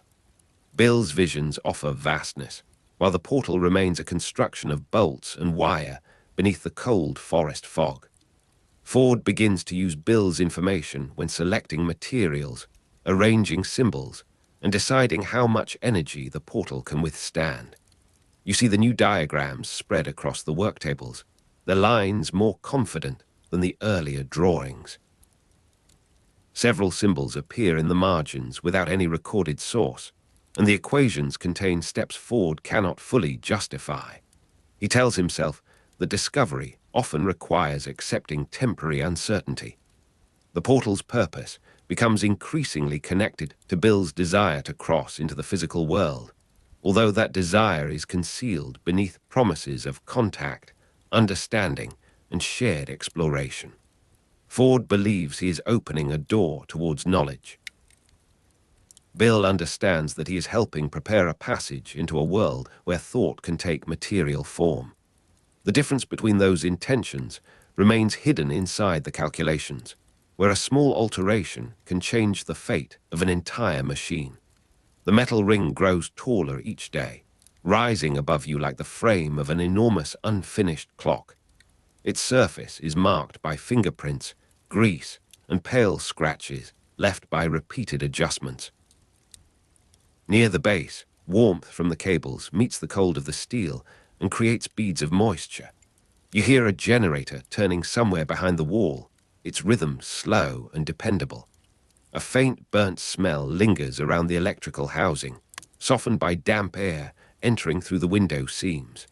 Ford has placed lanterns along the floor, and their reflections tremble across the curved metal. The fog outside reduces the laboratory to a small island of amber light. Beyond the glass, branches move without visible wind, while inside, the portal waits in silence between one test and the next. McGuckett's doubts begin as practical objections, expressed while he examines the wiring and checks the pressure within the containment chambers. You are standing near the workbench when he discovers that the energy readings do not behave as Ford's calculations predict. The machine is not merely consuming power, it is responding to something beyond the laboratory. McGuckett studies the instruments again, then asks where Ford obtained several of the equations. Ford answers carefully, withholding Bill's name and describing the information as recent theoretical insight. The explanation does not satisfy his assistant. McGuckett discovers that the portal is dangerous, and his warning interrupts the confidence that has carried the project forward. He points to instability within the frame, unpredictable fluctuations, and the possibility that the opening may not close once created. A colder draft moves through the workshop when the generators are switched off. You feel it pass beneath your sleeves, carrying the smell of wet bark and extinguished lamps. Without the electrical heat, The metal around the unfinished portal becomes almost painfully cold. Water ticks from the roof into a bucket near the door, keeping time with the small settling noises of the frame. McGucket's gloves lie on the bench beside scattered screws. Graphite dust has collected along the edge of Ford's notebook, where a warning has been written and then crossed out. Fog remains pressed against the windows, hiding the forest laboratory from the outside world. For several minutes, neither man speaks. The silence is not peaceful because the machine's hidden hum continues beneath the floorboards, as though the danger has not accepted the interruption. McGucket's warning contributes to Ford's growing suspicion, though suspicion does not immediately become refusal. You watch Ford return to the diagrams during the night, searching for an error that would restore the comfort of ordinary engineering. He compares McGucket's measurements with his own notes and finds that the assistant has been correct. The portal is not a neutral instrument, and the energy moving through it has a direction. Something is pressing from the far side. Bill's earlier explanations now appear arranged rather than discovered, each answer guiding Ford towards a particular conclusion. Yet the project has consumed years of work, and the possibility of opening another dimension remains too significant to abandon easily. Ford records the warning in the journals, adding a note about unusual dreams and visions that have begun influencing his decisions. The handwriting grows tighter as his certainty fades. In the dim room, you sit near a radiator that has lost most of its warmth. The wooden floor gives back the portal's vibration in a faint trembling beneath your knees. A lamp burns beside the open journal, illuminating graphite grains, ink stains, and the shallow marks of erased calculations. Cold metal surrounds the central frame, catching the light in narrow silver bands. The windows are opaque with fog, and water gathers at their lower edges before slipping into the wooden sill.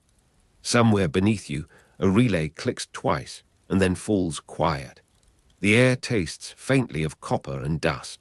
Ford's coat hangs over a chair, heavy with damp from the forest. On the page, Bill's name appears beside a warning, then again beneath a question, each short phrase carrying more unease than the surrounding equations. The portal moves from diagram to machine under the pressure of Ford's determination and McGucket's practical skill. You are there when the final supports are bolted into place and the central apparatus is raised upon its base. The structure fills the laboratory, leaving only narrow passages between the work tables and the walls. Ford checks every connection while McGucket watches the gauges. Their project is almost ready, but their partnership has begun to break apart beneath disagreement over what the machine will invite. Ford believes the danger can be measured and controlled. McGucket believes it has already entered their calculations. The portal becomes a physical expression of the boundary between worlds, standing between them like a frozen wave. Its presence gives shape to a distance that had previously existed only in theory, dreams, and Bill's persuasive voice. Warm air trembles above the generator housings, carrying oil, dust, and the bitter scent of heated insulation. You stand beside McGucket as he places one hand against a support beam to feel the vibration. The metal is cold at its center and warm near the cables, divided by invisible currents. A low hum rises through the floorboards and settles into the bones of the room.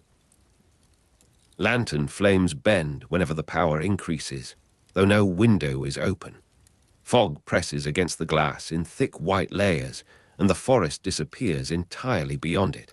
Ford's pencil rests behind his ear, leaving a dark mark near his temple. A tray of tools rattles when the apparatus shifts by a fraction. Beneath the mechanical noise, you hear the soft creak of timber, as though the laboratory itself were resisting the weight of the opening. When Ford activates the portal for an early test, the machine does not produce a doorway in the simple sense. You see a dark surface form within the frame, deeper than shadow and brighter than polished glass. It reflects neither Ford nor McGucket, but shows scattered impressions of places that do not belong to Gravity Falls. The air changes around you, becoming dry and thin, while the electrical heat rises sharply along your face. Bill's influence seems close, though he does not need to appear in a visible shape. Ford hears the promise of knowledge within the unstable field and reaches towards the controls. McGucket pulls him back, shouting that the readings are climbing beyond safe limits. The test ends in sparks and smoke, but the machine has demonstrated that another dimension can be touched. The boundary has answered them. Smoke drifts beneath the ceiling, softening the outlines of the lamps and turning the room amber. You taste burnt wire on the air and feel warm currents moving across your hands. The portal's frame remains cold despite the heat surrounding it, its metal darkened by brief arcs of energy. On the floor, a broken gauge lies among fragments of glass and curled insulation. The machine hums at a lower pitch now, like an animal settling after sudden fright. Water beads on the windows where the fog outside meets the warmed interior. McGucket's breathing is loud in the quiet, while Ford stands close to the controls, studying the black center. Beyond that surface, something indistinct seems to withdraw. The forest returns only as a pale suggestion behind the glass, and the laboratory becomes a room suspended between one world and another. After the first test, McGucket insists that the project must stop until the source of the information is understood. You hear his voice in the narrow workshop, strained by exhaustion and fear rather than anger. He explains that the portal cannot be treated as an experiment without a destination, because every opening may provide a path in both directions. Ford answers that the anomalies of Gravity Falls have already demonstrated the existence of other dimensions. The journals preserve their disagreement in careful language, though their personal history lies between the written lines. McGucket no longer trusts the equations, and Ford no longer trusts his own judgment completely. Bill continues to appear through dreams and visions, offering reassurance whenever Ford considers abandoning the machine. Each vision narrows the space between doubt and action, leaving Ford more isolated from the person who once shared his work. The laboratory grows colder as the night deepens, and the rain turns to fine tapping against the roof. You are near the windows again, where fog has pressed itself into every corner of the glass. The smell of oil remains embedded in the benches, mingling with the faint sweetness of damp wood. A small heater gives off electrical heat without making the room comfortable. Dust rests on the portal's upper supports, while the lower braces shine with recent handling. Beneath the floorboards, the machine hums in irregular pulses, sometimes fading until you wonder whether the sound is real. McGucket gathers his tools into a worn case, each piece touching the others with a muted clink. Ford's journal lies open beside the controls, its pages lifting slightly whenever the portal stirs. The room seems to know that the partnership is ending. Ford records warnings about Bill in the journals, but they arrive after many decisions have already been shaped by Bill's advice. You see the name written beside phrases concerning deception, dreams, false guidance, and the danger of granting trust to an intelligence without a body. He begins to understand that Bill has not merely supplied information. Bill has directed the order in which information reached him, choosing which facts would inspire confidence and which truths would remain concealed. Ford's relationship with Bill has been built on manipulated information, and the discovery changes the meaning of every earlier conversation. The journals become more than records of anomalies and inventions. They preserve the scientific and personal history of Ford's investigation, including the moments when curiosity was turned into consent. The portal stands nearby as the material result of that altered judgment. Graphite coats Ford's fingertips as he turns page after page, leaving faint grey shadows along the paper. You can hear the slow rubbing of pencil against a sharpening blade, followed by the dry rasp of a new line being drawn. Cold metal surrounds the portal, and the frame holds the room's lamplight in broken reflections. Oil has gathered beneath one of the pumps, forming a dark pool that reflects the ceiling. The electrical housings radiate a small, stubborn warmth, though the corners remain chilled. Fog lies against the window so thickly that the laboratory appears buried beneath the forest. A low mechanical hum rises through the boards, pauses, and resumes from somewhere below. Every sensation belongs to the same uneasy interval, when knowledge is increasing while trust is diminishing. McGucket eventually leaves the project, and the separation is not marked by one dramatic moment, but by a series of exhausted decisions. You stand in the laboratory as his tools disappear from the benches and his notes become fewer. He has discovered that the portal is dangerous, and no promise of future control can persuade him otherwise. Ford continues the work alone, convinced that the machine may still protect Gravity Falls from the forces gathering around it. The project breaks apart because the two men no longer share an understanding of what they have built. McGucket sees a door that must remain closed. Ford sees a necessary instrument whose danger may be endured for the sake of discovery. Bill's influence occupies the distance between those positions, invisible yet present in every choice. Morning arrives without clearing the weather, and the forest remains hidden behind wet, white air. You smell cold stone near the doorway, while the workshop retains the heavier odor of oil and heated machinery. McGucket's absence changes the sound of the room, leaving the occasional click of a relay exposed against the silence. Ford moves between the portal and the writing desk, his coat brushing the edge of the frame. Graphite dust has settled beneath the journal and gathered in a narrow crescent beside the pencil. The floorboards answer each step with a low creak, and the machine hums beneath them like a buried current. Outside, water runs from the eaves in thin silver threads. Nothing in the laboratory is moving quickly, yet the sense of departure is unmistakable. The partnership has ended, even while the portal continues to wait for its final purpose. Ford's work brings a distant interdimensional threat into contact with Gravity Falls, although the town cannot yet see the shape of what approaches.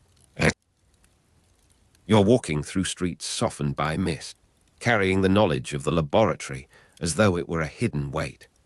The anomalies continue in the woods, at the river, beneath the roads, and around the older buildings. Their concentration has drawn Ford to Gravity Falls, and his investigation has now given the unseen world a stronger route towards it. The portal is no longer only a scientific instrument. It is a wound in the boundary, a physical invitation whose consequences extend beyond the workshop. Bill wants to cross into the physical world, and Ford's machine has moved that desire nearer to fulfillment. The forest that first offered evidence has become part of the danger itself. Moisture hangs in the air and settles along the wooden railings of the quiet town. You feel the cold of the morning through your sleeves as the fog moves slowly between cabins and trees. Roofs shine with rain, and chimney smoke rises only a short distance before vanishing into the low cloud. Somewhere behind the houses, a loose sign knocks gently against its chain. The scent of wet earth comes from the forest, carrying pine, moss, and the faint mineral smell of the stream. No machine is visible from the road, yet the ground seems to retain the portal's vibration. The town rests above hidden rooms, hidden equations, and a boundary disturbed by human hands. Gravity Falls appears ordinary beneath the grey sky, while the distant threat waits beyond the range of its waking senses. Ford later returns to Gravity Falls to confront the danger he helped prepare, carrying the journals as evidence of both discovery and responsibility. You see him arrive beneath older trees, changed by years of pursuit and by knowledge of what Bill intends. The pages have become heavier than their paper because each entry contains a decision that led towards the portal.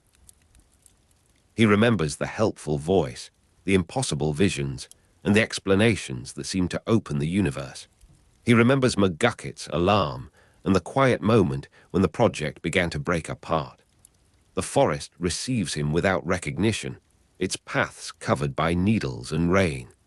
Ford understands that returning is not a retreat into the past. It is an attempt to face the consequences of an experiment whose opening has never truly closed. The returning figure moves through damp undergrowth while droplets loosen from the branches above. You hear water striking leaves, stones, and the worn shoulders of Ford's coat. The air is cold enough to sharpen each breath, but the forest floor releases a mild scent of decay and green growth. Fog drifts between the trunks in long, low ribbons, hiding the route behind you. Farther ahead, a weak electrical glow appears through the trees, then fades beneath the movement of the mist. The laboratory is older now, though its walls remain among the pines. Inside, dust covers the benches, and the portal's metal still holds a dull chill. Beneath the floorboards, a machine hums with the persistence of something unfinished. Ford places his hand against the frame, feeling the boundary waiting in the metal. The mystery behind the journals is therefore also the history of a failed partnership. You are standing beside Ford as the pages gather their separate threads into one quiet account. Stanford Pines is the author of the journals, yet their story contains McGucket's warnings, Bill's manipulated information, and the consequences of Ford's decisions. The books preserve discoveries made in Gravity Falls, but they also preserve the gradual loss of certainty between two collaborators. They describe a portal intended to reach another dimension, while revealing that the machine served a deeper desire belonging to Bill. They record warnings about Bill because Ford eventually understood that knowledge had been used as a disguise. The journals are scientific records, personal records, and traces of a deception that shaped the future of the forest.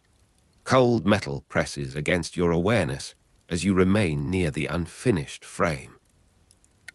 Its surface is uneven beneath your hand, marked by scratches, oil, and the pale residue of old electrical discharge. The laboratory smells of dust, damp timber, and heat trapped within forgotten wires. Fog is pressed against the windows once more, turning every tree into a blurred vertical shadow. A faint hum travels beneath the floorboards, so low that it seems to rise from the earth rather than from a machine. Graphite dust lies within the open journal, gathered around the margins where Ford wrote Bill's name again and again. Rain continues outside, gentle enough to resemble breath against the roof. The room holds no clear answer, only the physical remains of questions that crossed from one world towards another. Ford understands at last that the journals are records of deception as well as discovery. You watch him close the book, though the gesture does not end the history contained inside it. The portal has been built, tested, and connected to a force that intended to enter the physical world. McGucket's warning has been written down, but writing cannot undo the experiment or restore the partnership. Bill's dreams and visions have left their marks upon Ford's choices, and each mark leads back to the machine in the forest. Gravity Falls remains the place where the anomalies gathered, where the research began, and where the boundary between worlds took material form. Stanford Pines returns to the town because the danger is no longer distant. It has been prepared here, beneath the pines, by hands that once believed they were seeking knowledge. Around you, the old laboratory settles into its long silence. Rainwater moves through the gutters, and a branch touches the roof with a soft wooden scrape. Oil has darkened the bench where Ford once arranged his instruments, while electrical heat lingers faintly inside the walls. Portal stands without motion, its cold metal enclosing a darkness that reflects no face. Graphite dust rests along the journal's spine, and the open pages lift whenever air slips beneath the door. Beneath the floorboards, the machine hums once, then lowers itself into quiet.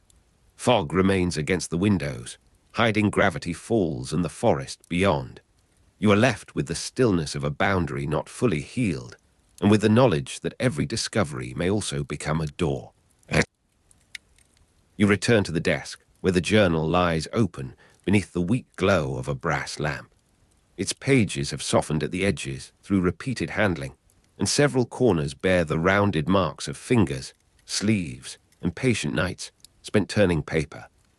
A pencil rolls slowly across the wooden table before stopping against the book's lower margin.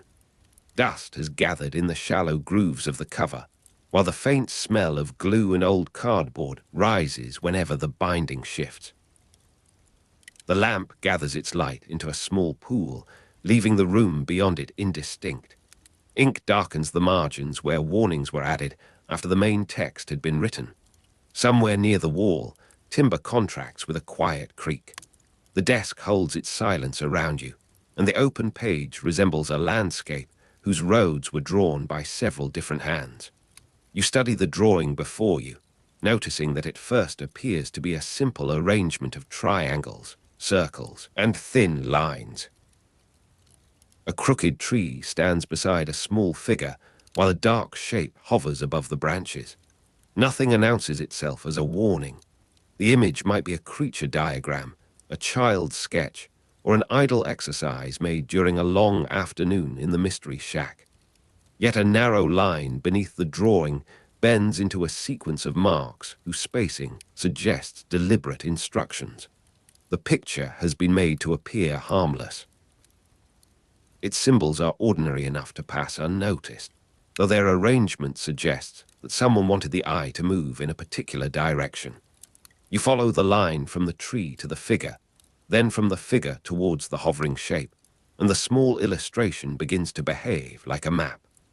The companion volume known as Journal 3 was published by Disney Press in 2016, carrying the appearance of an object that had traveled out of Gravity Falls and into your hands. Its first edition reproduced pages seen in the animated series, preserving the rough handwriting, diagrams, sketches, marginalia, and warnings that made the journal feel older than the story around it. At the same time, the book added new material, extending the record beyond the precise pages shown on television. You are not merely looking at a prop reconstructed for display. You are holding a published companion book based on Gravity Falls, designed to make the physical page part of the mystery. The boundary between episode and archive becomes thin, and Journal 3 quietly asks you to read where you once only watch. A small lamp pools its light over the symbols, revealing fibers within the paper and a faint crease running through the center. The crease has been pressed flat many times, though it still catches the brightness like a pale river. Along the outer edge, the paper is soft and slightly gray from handling. The ink in the margins has darkened where a pen paused, lifted, and returned to the same thought. You can smell glue beneath the dry odor of cardboard, a mild sweetness held in the binding. The tabletop is warm beneath one elbow, while the far side remains cool and unlit. As the room settles, the pencil rolls across the wooden table, pauses, and begins another gradual movement. Its sound is so faint that it seems to belong to the paper itself. You turn another page and find that the journal does not speak with one voice. Some passages carry Dipper's compact observations, recording discoveries with urgency and careful attention. Other notes seem to belong to Mabel, whose additions soften the severity of the archive with drawings, comments, and bright interruptions.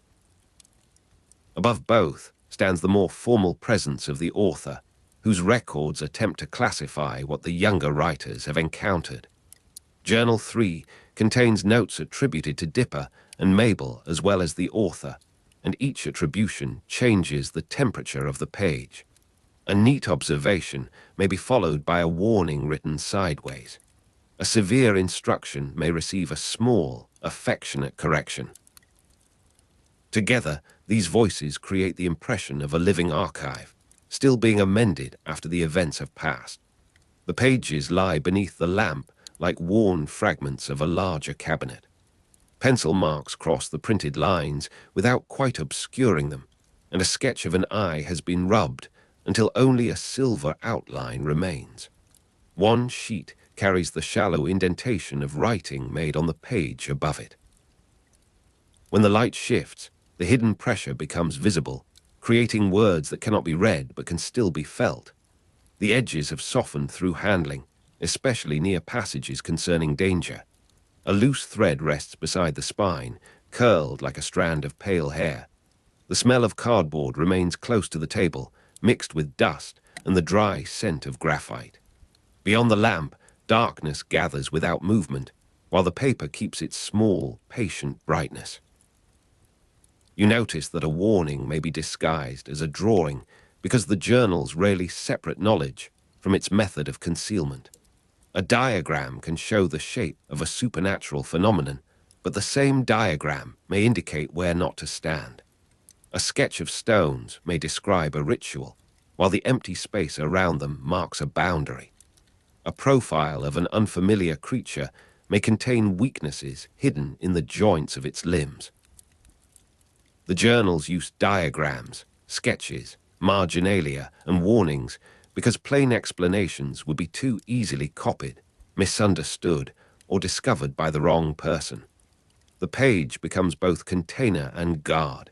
It offers knowledge to a careful reader while placing small obstacles before anyone who approaches in haste. Under your hand, the paper has a slight roughness, as though its fibers have risen through years of turning. A darker patch follows the bottom margin, where ink has gathered in the grain.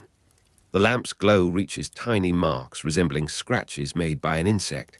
They form a pattern only when viewed from a little distance. Close up, they are dots and strokes, irregular enough to seem accidental. Glue gives off its faint smell when you ease the cover backwards, and the cardboard answers with a soft complaint. Near the lamp, the pencil rolls, its wooden body catching the light in narrow bands. The room remains cool around your shoulders, but the desk offers a small island of warmth. You read an entry that distinguishes between observing a supernatural phenomenon and safely confronting it. The distinction matters more than the creature's name, for observation permits distance, while confrontation demands preparation, restraint, and an escape route. A phenomenon may be recorded from a window, measured through a barrier, or watched until its habits become clear. To approach it directly is another matter entirely. The author's notes insist upon equipment, companions, and knowledge of the conditions that allow an encounter to end. Dipper's additions make the warning more immediate, placing practical instructions beside the formal language. The journals do not treat bravery as a substitute for method. They suggest that courage without preparation merely gives danger an easier path towards you. The page carries a faint yellow cast beneath the lamp, and its lower corner has become almost translucent. Repeated fingers have worn the surface smooth, while the upper edge remains fibrous and pale. A graphite smudge crosses the description of a creature's movement, and you can feel its powder beneath your hand. The margins are crowded with darkened ink, arrows, circles, and small question marks whose points have been pressed deeply into the paper. A draft moves across the desk, lifting one page and lowering it again. The sound resembles a slow breath. The cardboard cover holds the warmth of the lamp on one side and the chill of the room on the other. Somewhere beneath the floor, the old machinery gives a single muted vibration. You find that some pages are written in disguised or encoded forms, so the archive cannot be understood by reading every sentence at face value. Ordinary-looking text may conceal a message through its first letters, its spacing, or the unusual choice of a harmless word. A list of supplies can become an instruction when read vertically. A paragraph about weather can point towards a name. Apparently, childish remarks can form a warning once the correct pattern is recognized. The ciphers do not merely decorate the story. They turn episodes into puzzles that continue after viewing, carrying interpretation into the quiet space of your attention. The television screen closes, yet the page remains open, waiting for you to notice what the scene concealed. The desk lamp pools light across a column of cramped writing, and every symbol seems sharper near the center than at the edges. The paper has softened where a thumb rested beside the cipher. A crease travels through several lines, but the message survives beneath it. Ink has darkened in the margin around one repeated mark, suggesting that someone returned to the same point while thinking. The smell of glue and old cardboard remains gentle and dry, like a cupboard closed since winter. The pencil has reached the table's edge and rests there, one end hanging over the darkness. When you touch it, the wood gives a faint tap against the desk.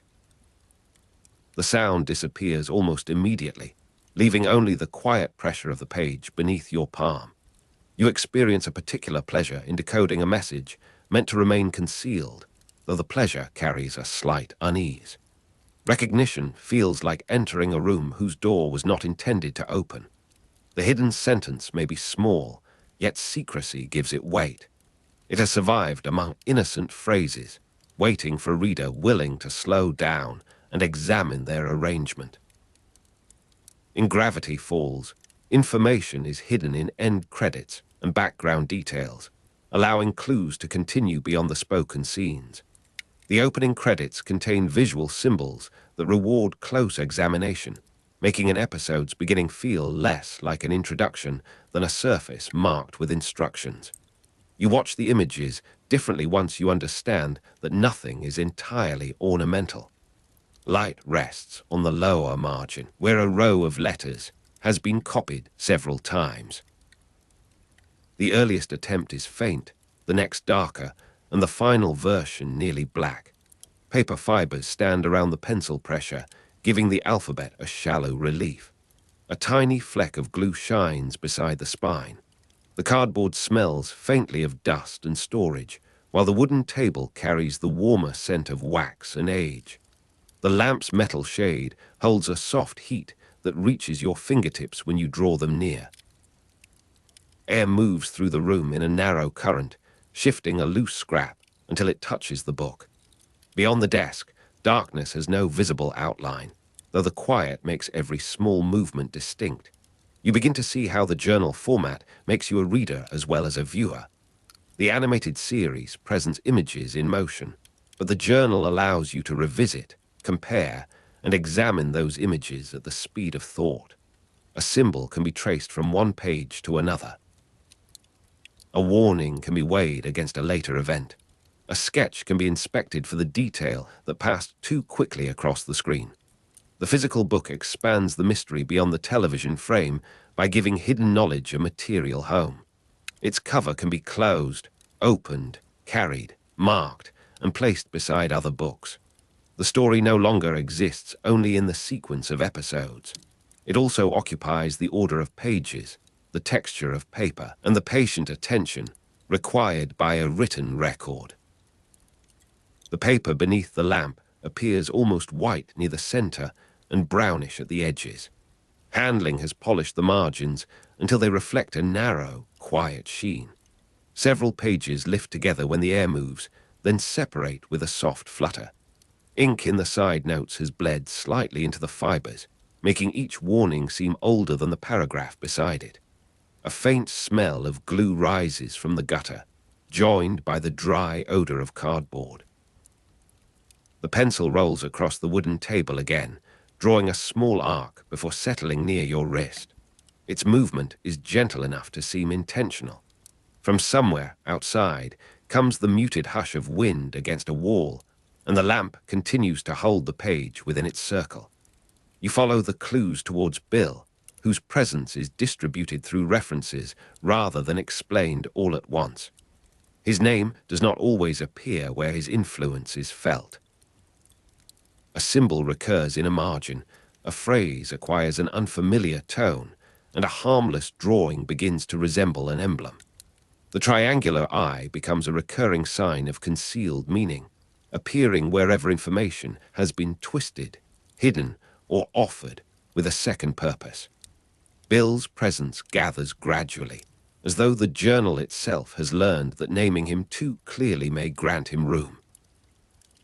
You encounter him between entries, in warnings added after events, and in the reluctance of those who describe what they have seen. The archive records an absence that feels increasingly occupied. A triangular shape rests in the corner of the page, drawn with such light pressure that it nearly disappears when the lamp flickers. The eye within it is darker, its pupil marked by a single short stroke. Paper edges softened by handling curve upwards around the drawing. Ink darkening the margins gives the surrounding notes a damp, shadowed appearance, though the page itself is dry. The smell of glue and cardboard lies beneath the sharper scent of pencil dust. The wooden tabletop has small grooves that catch against your sleeve. One groove guides the pencil as it rolls, slowing its movement. The lamp's light reaches the triangle without touching the far side of the room, where the furniture stands as quiet, indistinct forms. You find that Dipper's journal material includes instructions concerning Bill, and those instructions carry a different urgency from the surrounding observations. The notes do not merely describe a strange being with unusual abilities. They concern contact, negotiation, and the danger of allowing an apparently harmless conversation to become an agreement. Dipper records the conditions under which Bill may appear, the forms his influence can take, and the precautions required when his name enters a discussion. The writing is practical because fear alone is not useful on a page, yet that practical tone makes the danger more convincing. A hurried note beside the instructions suggests that the rules were learned through experience rather than theory. The journal has become a place where memory tries to protect the future. The desk grows quieter as night deepens, and the lamp's pool seems to narrow around the instructions. The page has been pressed flat, but a shallow fold remains beside the warning concerning names. Repeated handling has softened that section more than the others. The ink in the margins is nearly black, with small strokes added at different angles. A loose paper fiber catches the lamp and shines like a thread of frost. Glue beneath the binding gives off its familiar scent, softened by cardboard and dust. The pencil rests beside the book, though its position changes slightly whenever the table vibrates. Your fingertips encounter the warmth of the lamp's metal base, while the air beyond it remains cool and still. You compare Ford's careful record-keeping with Bill's evasive, self-serving voice, and the difference becomes clear in the shape of their sentences. Ford measures, dates, classifies, and revises his conclusions when evidence changes.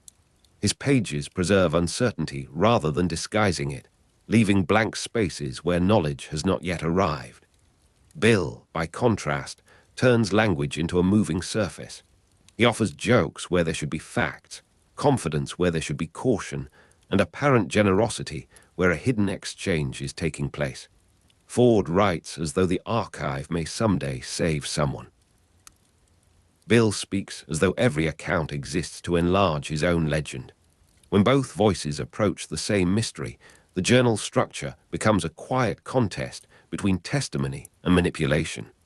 A thin film of dust lies on the desk beside the open book, disturbed only where the cover has moved. The lamp reveals pale grains caught in the air. They descend slowly onto the paper, settling beside dark strokes and erased figures. The page edges have become soft enough to bend under their own weight. Ink has collected in the margins, especially around Ford's measurements and dates. Glue seems strongest near the center fold, where the cardboard has begun to loosen. Across the table, the pencil rolls a few inches, stops, and remains perfectly still. The silence has a wooden quality, as if the room itself had been built from the desk and the shelves around it. You return to the ciphers and see that concealment has several purposes. Sometimes a message is hidden to protect the reader from knowledge that could cause harm.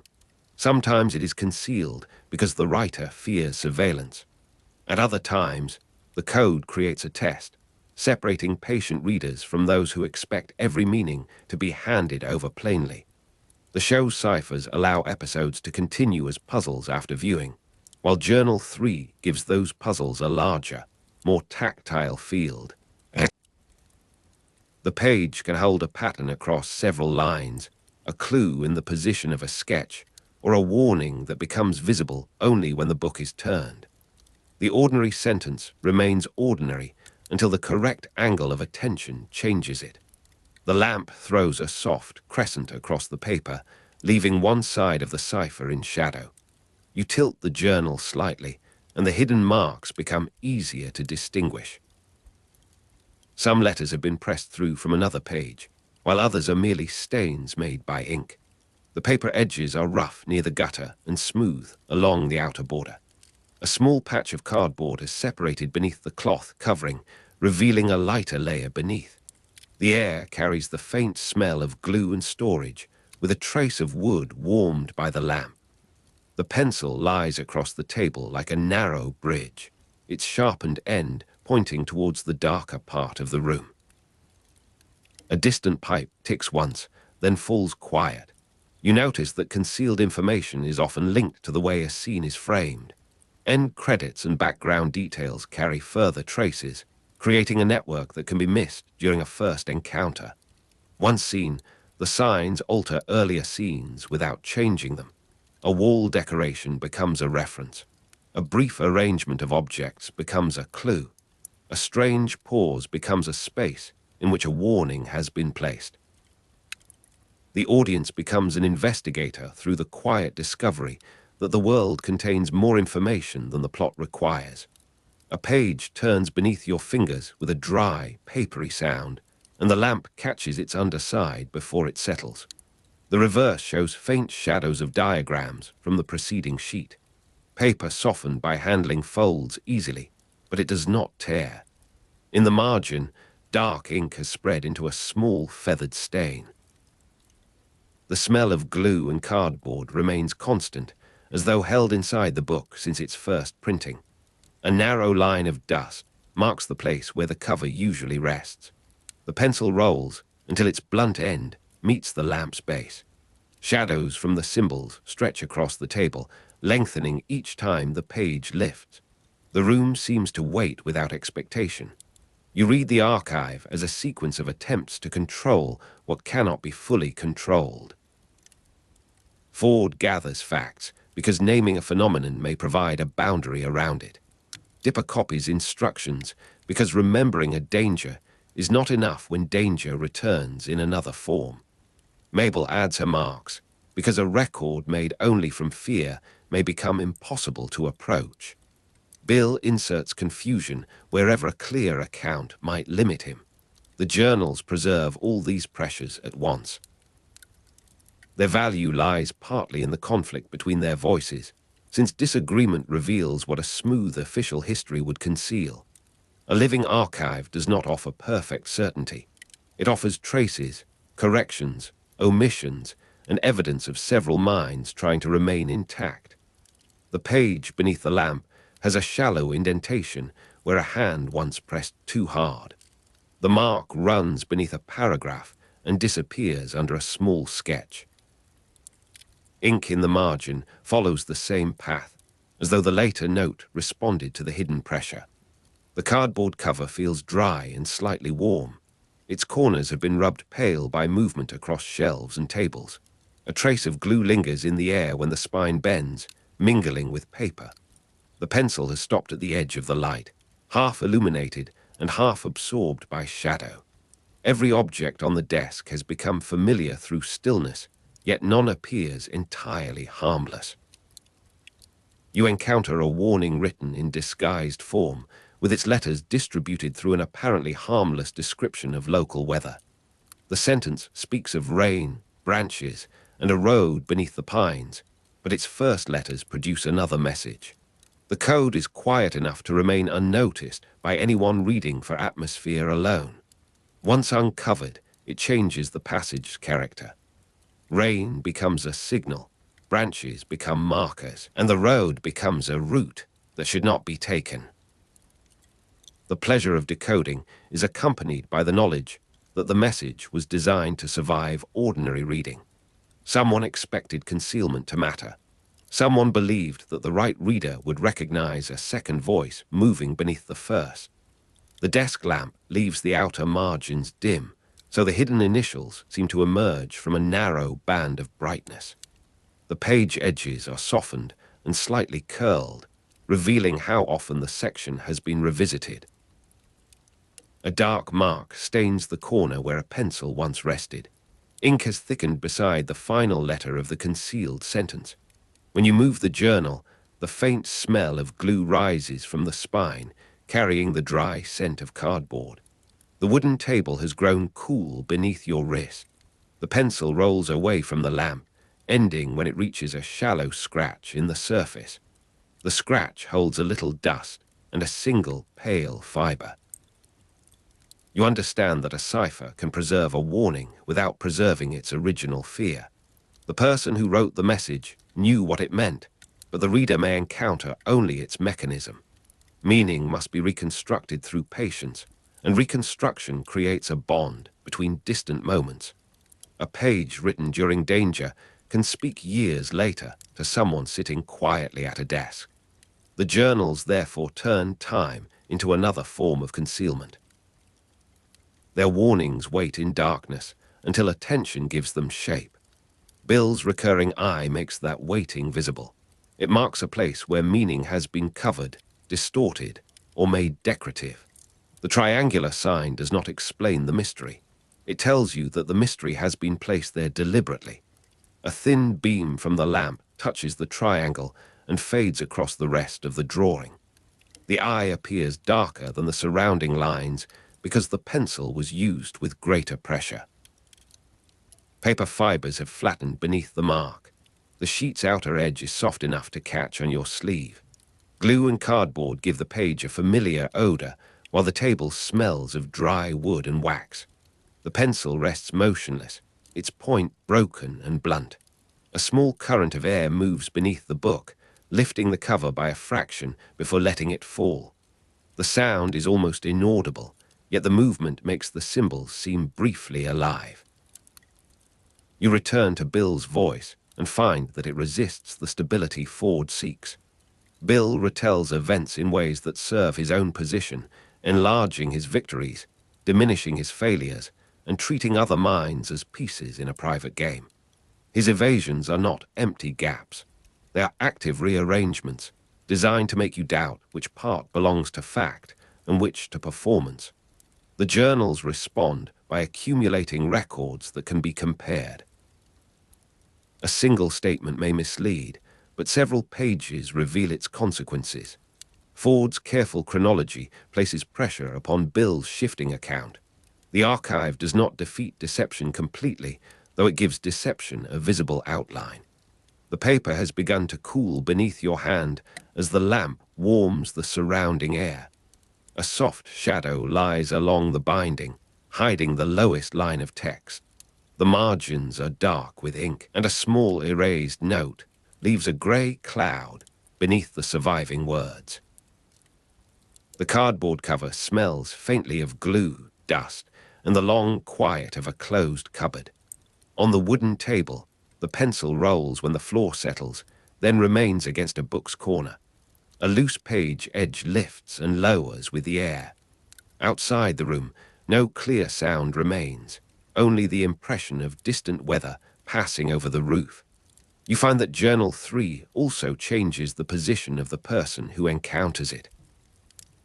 The television viewer receives clues through timing, framing, and sound, while the reader of the physical book can hold each clue in place.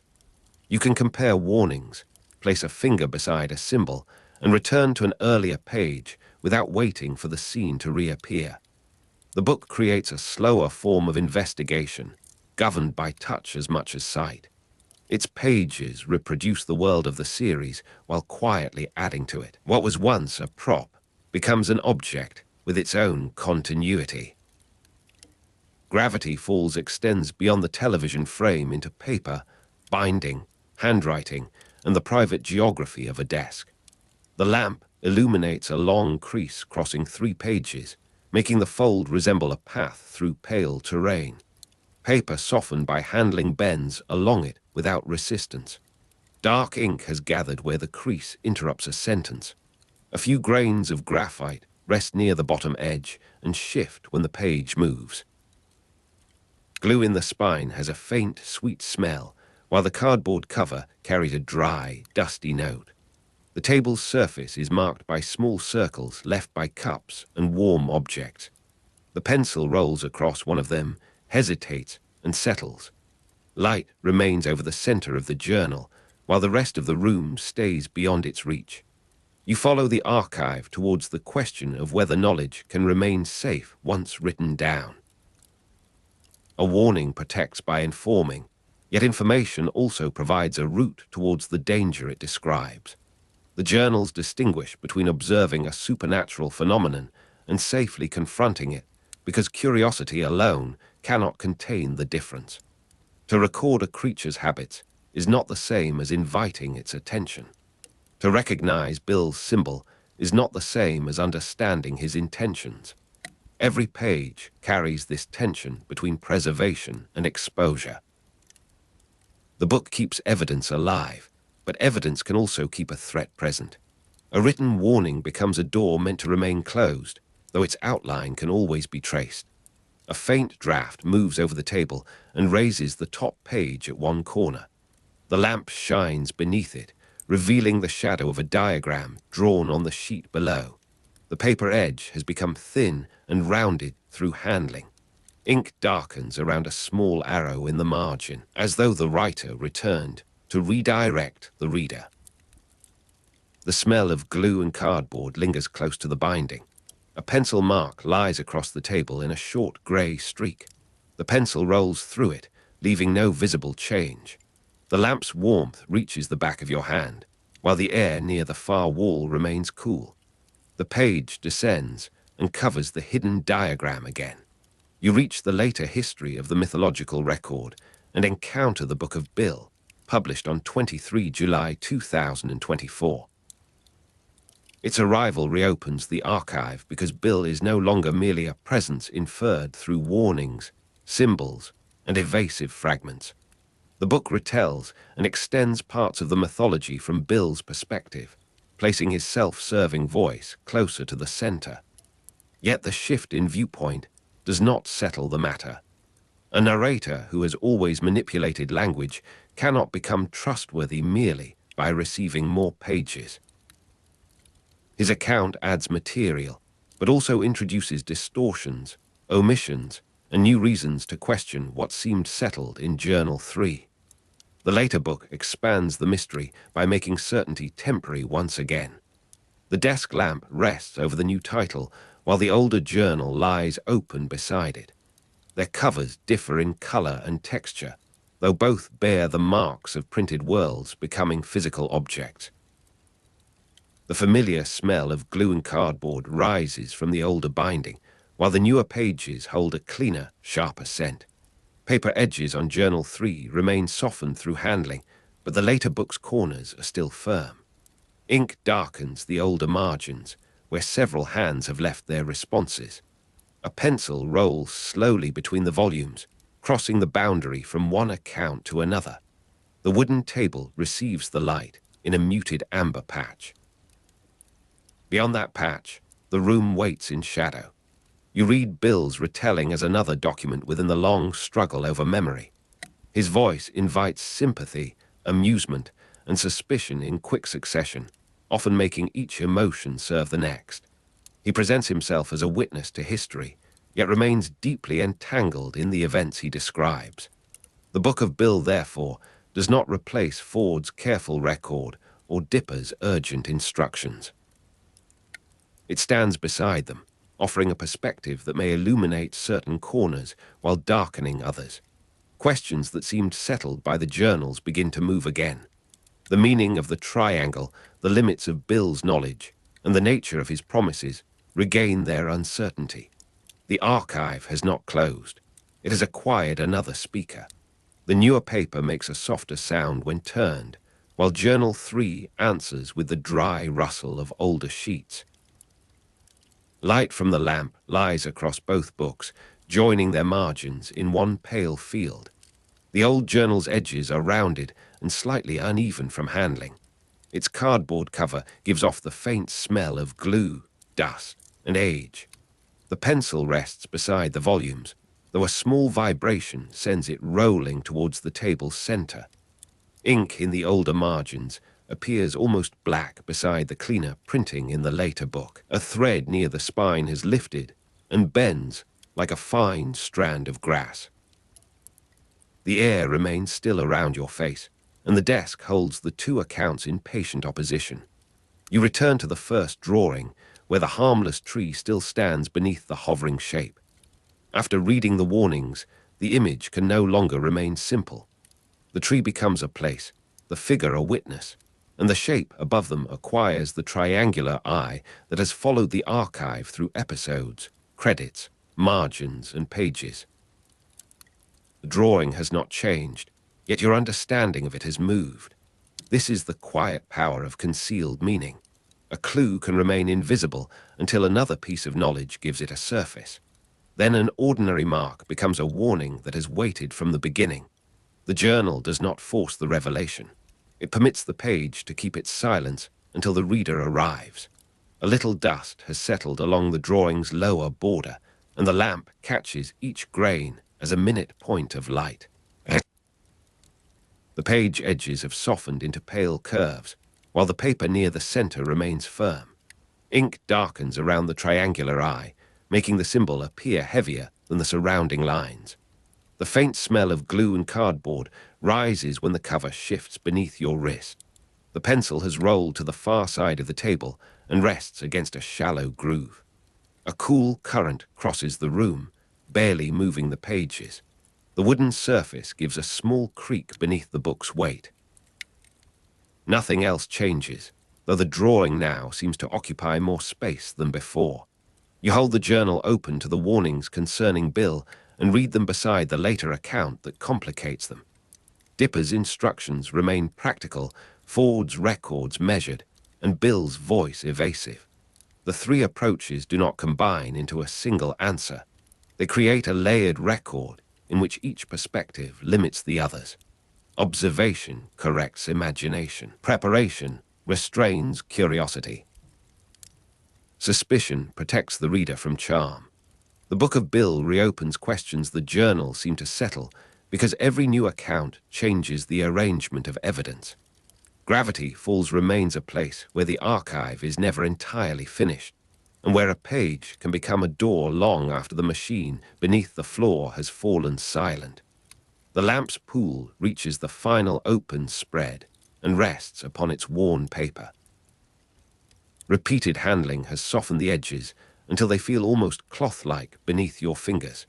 The ink in the margins is dark and slightly raised, while the printed lines have faded to a gentler gray. Glue and cardboard give the binding its quiet scent, mixed with the dry warmth of the wooden table.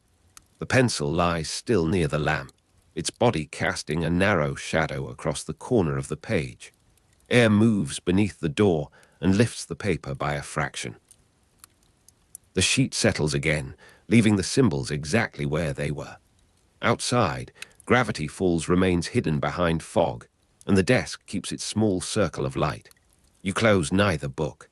Journal 3 remains open with its diagrams, sketches, marginalia, encoded passages, and warnings preserved beneath the lamp. The Book of Bill rests beside it, offering another voice whose confidence does not remove the need for caution. Dates and places return quietly through the pages. Gravity Falls, Ford's records, Dipper's instructions, and 23 July 2024, when Bill's account entered the printed archive. Disney Press and 2016 remain part of the object's history, as firmly as its softened edges and the smell of glue. The story has moved from animation to book, from book to cipher, and from cipher to the uneasy recognition that every explanation may contain another concealed meaning. The light weakens towards the edge of the desk, where the pencil has stopped against the wood. Its sharpened tip points towards a darkened margin, but does not touch the ink. The old cardboard cover gives off one last faint breath of glue and dust. Paper fibers show clearly beneath your fingertips, polished through handling into a smooth, quiet surface. A thin shadow lies across the triangular eye, hiding part of the symbol without erasing it. The room settles around the desk. Somewhere beyond the window, fog presses against the glass and conceals the forest. The journals remain open, their pages resting under the light like warnings that have not yet decided whether they are records, maps, or doors. The journals remain open beneath the fading light, and beyond their pages, the portal stands silent after years of preparation. You are beneath the forest, where stone walls enclose the immense machine fort assembled from metal, glass, and impossible mathematics. Its rings are motionless, its instruments quiet, and the cables lie across the floor like dark roots seeking water. Nothing moves within the chamber except a thin curtain of dust descending from the beams.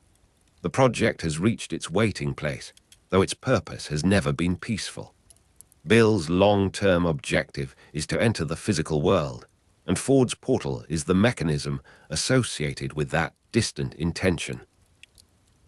Gravity Falls rests above you in its ordinary summer stillness, unaware that an interdimensional destination waits beyond the machine's sealed interior.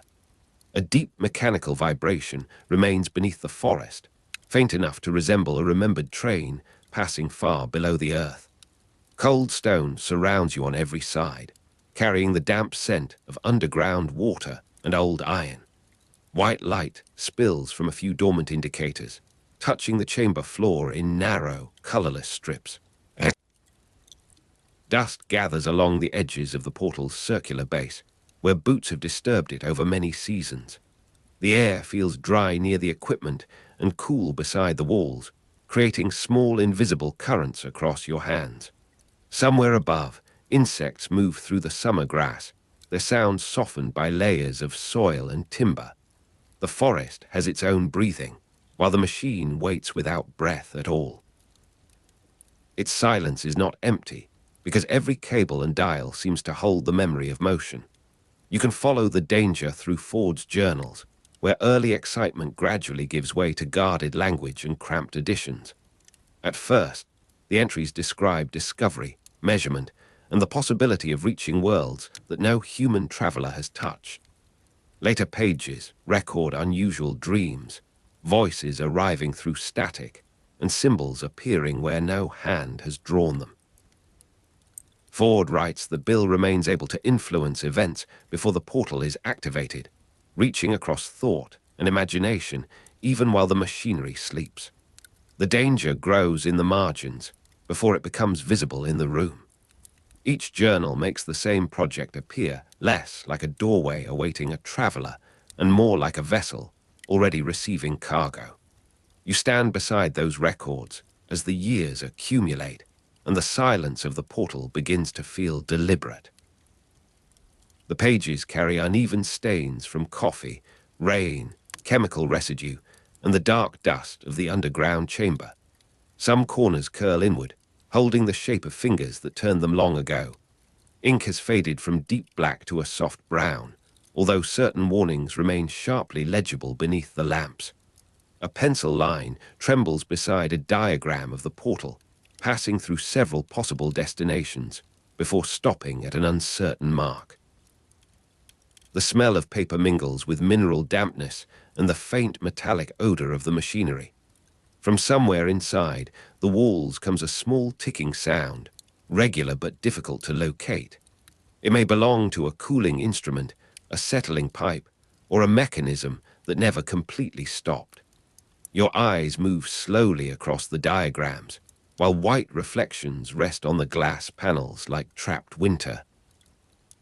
Ford's concern is not simply that Bill possesses knowledge, but that Bill understands how knowledge can become access.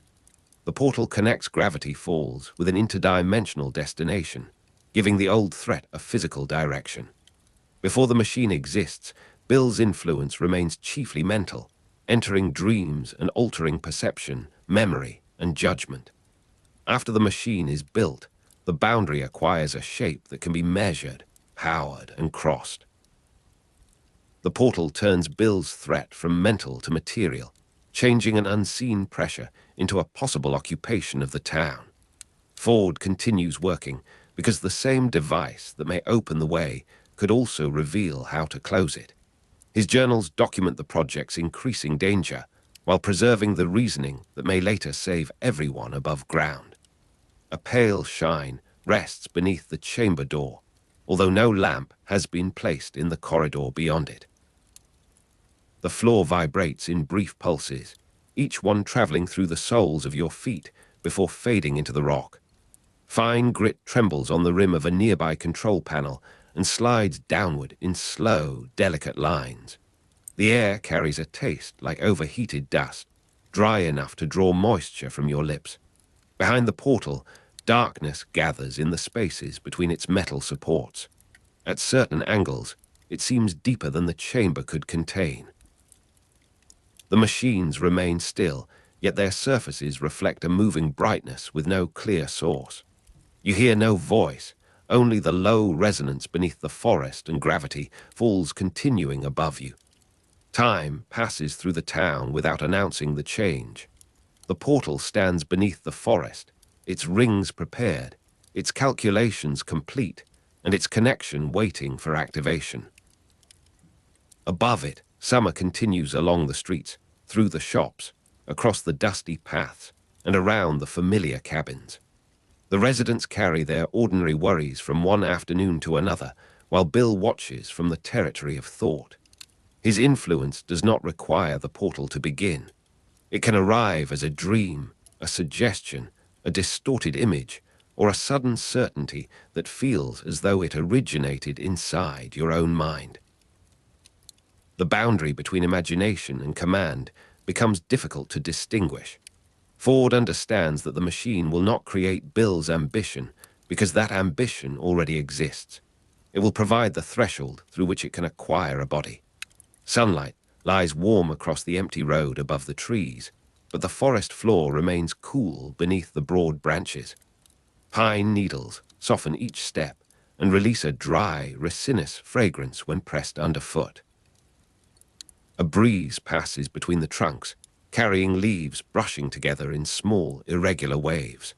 Far away, a vehicle moves along the highway, its engine fading before it reaches the hidden entrance. The ordinary noises of the town rise and fall without pattern, forming a gentle layer over the buried chamber. Beneath that layer, the deep mechanical vibration returns, almost too low to hear. It seems to belong to the earth rather than to any constructed device. You feel it in the ribs, where sound becomes pressure, and in the fingertips, where the hidden machine gives its first quiet warning. The final crossing begins when Bill gains access to the physical world. The transition is not a simple step through a doorway, because the boundary itself begins to lose its stable meaning. Thought presses against matter, images acquire weight, and the rules governing distance, shape, and time become unreliable. Weird Mageddon begins during the second season's concluding storyline, when the long preparation beneath the forest finally opens into the town. Bill does not arrive as a distant presence commanding events through dreams. He arrives as an occupying force, able to alter the landscape directly and make his intentions visible in every direction. The old danger moves from the mindscape into streets, buildings, rooms, and bodies. Gravity Falls becomes the place where an interdimensional power attempts to establish a permanent physical order. Summer streets are emptied under an unfamiliar sky, and the light above the rooftops no longer follows the calm pattern of afternoon. Ash drifts through the air in thin grey threads, settling on parked cars, shop signs, and the roofs of small houses. Dust moves along the pavement in shallow curls, stopping at doorways before being lifted again. Static prickles against your skin and gathers in the hair near your temples. The trees bend at angles that do not belong to the wind, their branches pointing towards shapes forming beyond the town. A red glow stains the clouds, while bands of violet light tremble near the horizon. Familiar buildings remain recognizable for a few moments, although their edges seem softened and slightly misplaced. The silence between distant noises becomes wider, giving each falling fragment and electrical crackle a separate, fragile existence. Weirdmageddon transforms gravity falls into an unstable supernatural landscape. Bill reshapes buildings, streets, and familiar places according to his own logic, turning the town into a geometry of amusement, threat, and confusion. Roads curve towards destinations that were once behind them, walls open into rooms containing impossible weather, and windows reveal landscapes that cannot exist beyond the glass. The Mystery Shack becomes a refuge inside a world that no longer obeys its previous dimensions. Familiar places remain present, but their purposes have been altered. A road is no longer a route, a tower is no longer merely a tower, and a house may become an obstacle, a prison, or a watching creature.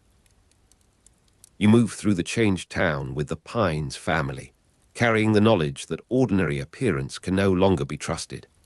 Hot air rises from the pavement, though the surrounding season remains summer. Ash collects in the gutters beside pieces of glass, splintered wood, and small objects whose origins are impossible to identify.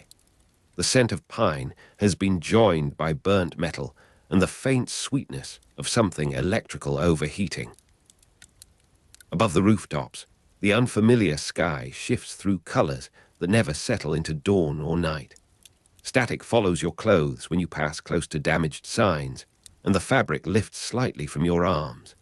Somewhere beyond the block streets, a large structure groans as its shape changes. The sound travels through the buildings like a slow complaint. You hear footsteps nearby, cautious and uneven, followed by whispered names, and the clatter of objects being moved into place. The town is frightened, yet it is not without voices. The ordinary human inhabitants do not vanish when gravity falls becomes strange. They remain within the altered landscape, frightened, confused, and capable of choosing one another over isolation. The town's residents resist through cooperation and shared memory, gathering information, protecting children, carrying supplies, and recalling what each transformed place used to be. Their knowledge of the town becomes a form of resistance because Bill's logic depends upon disorientation. A street can be changed, but the people who remember its former direction can still guide someone through it. A building can be distorted, while the families who lived inside it retain the names of its rooms.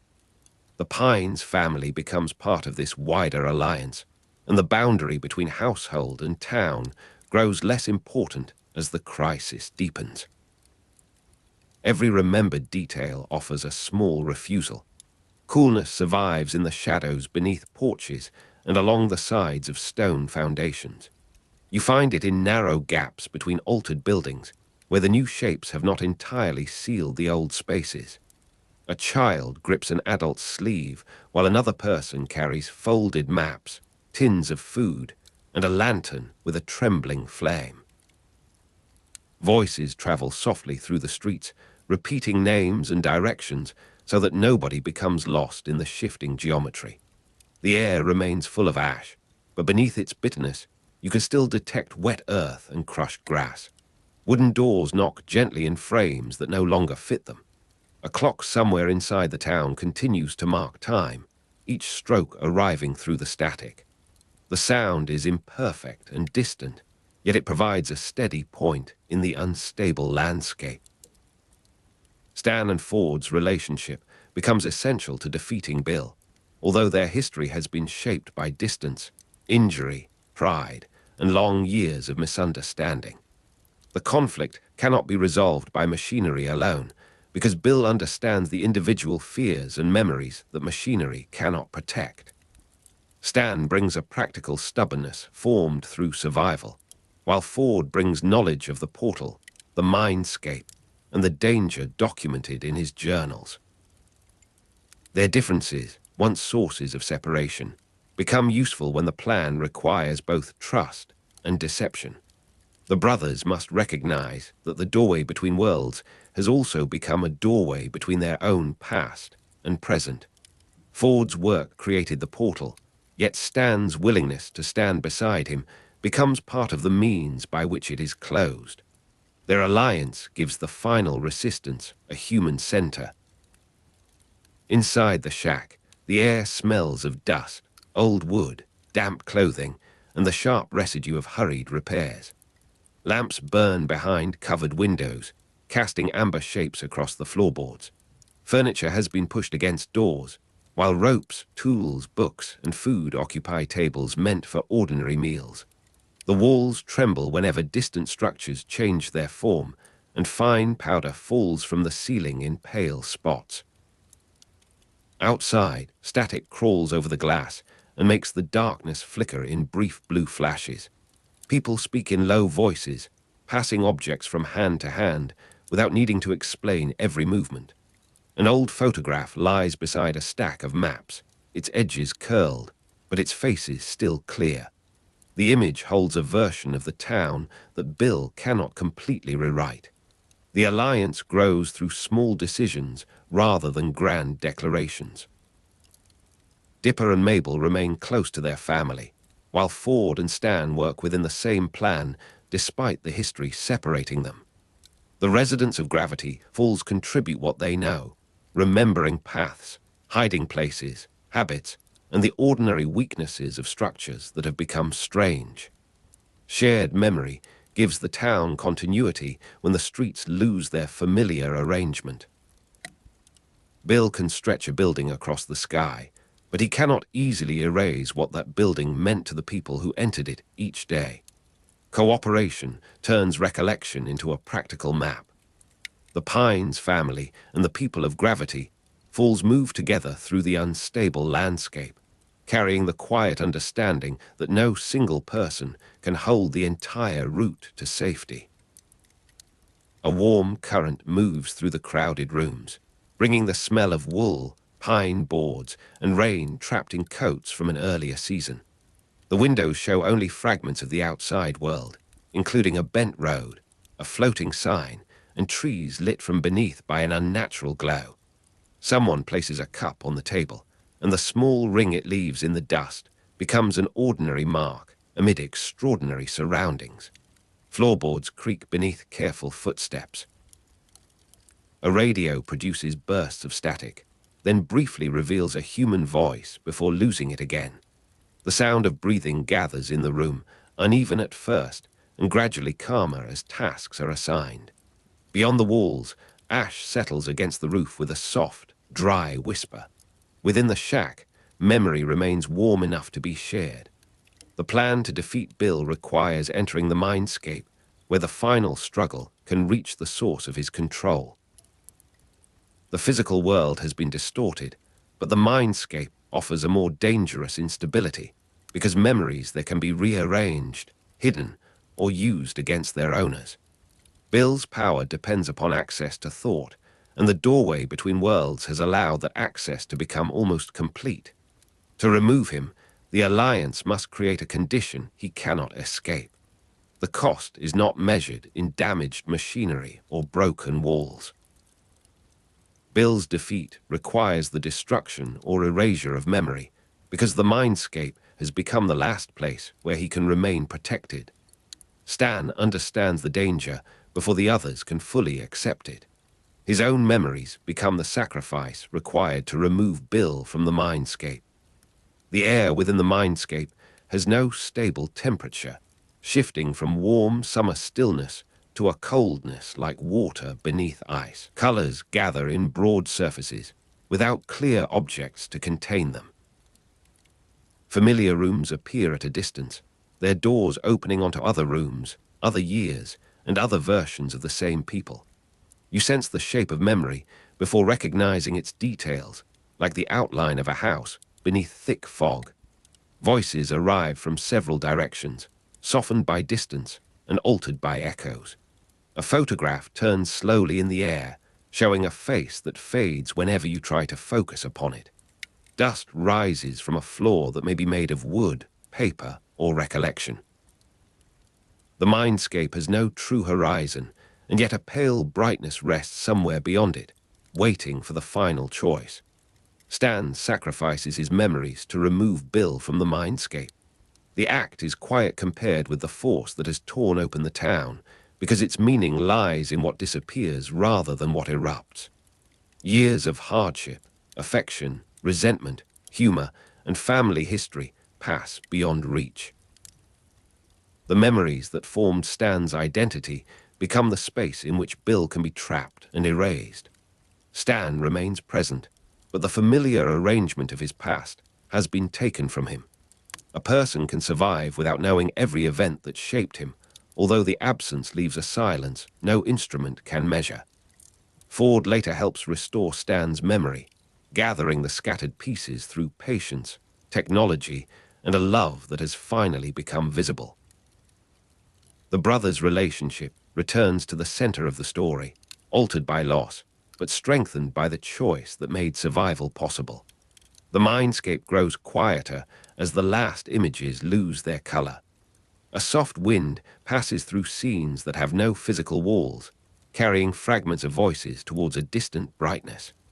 You stand among the fading shapes of rooms, roads, and childhood places, while the edges of each memory become transparent.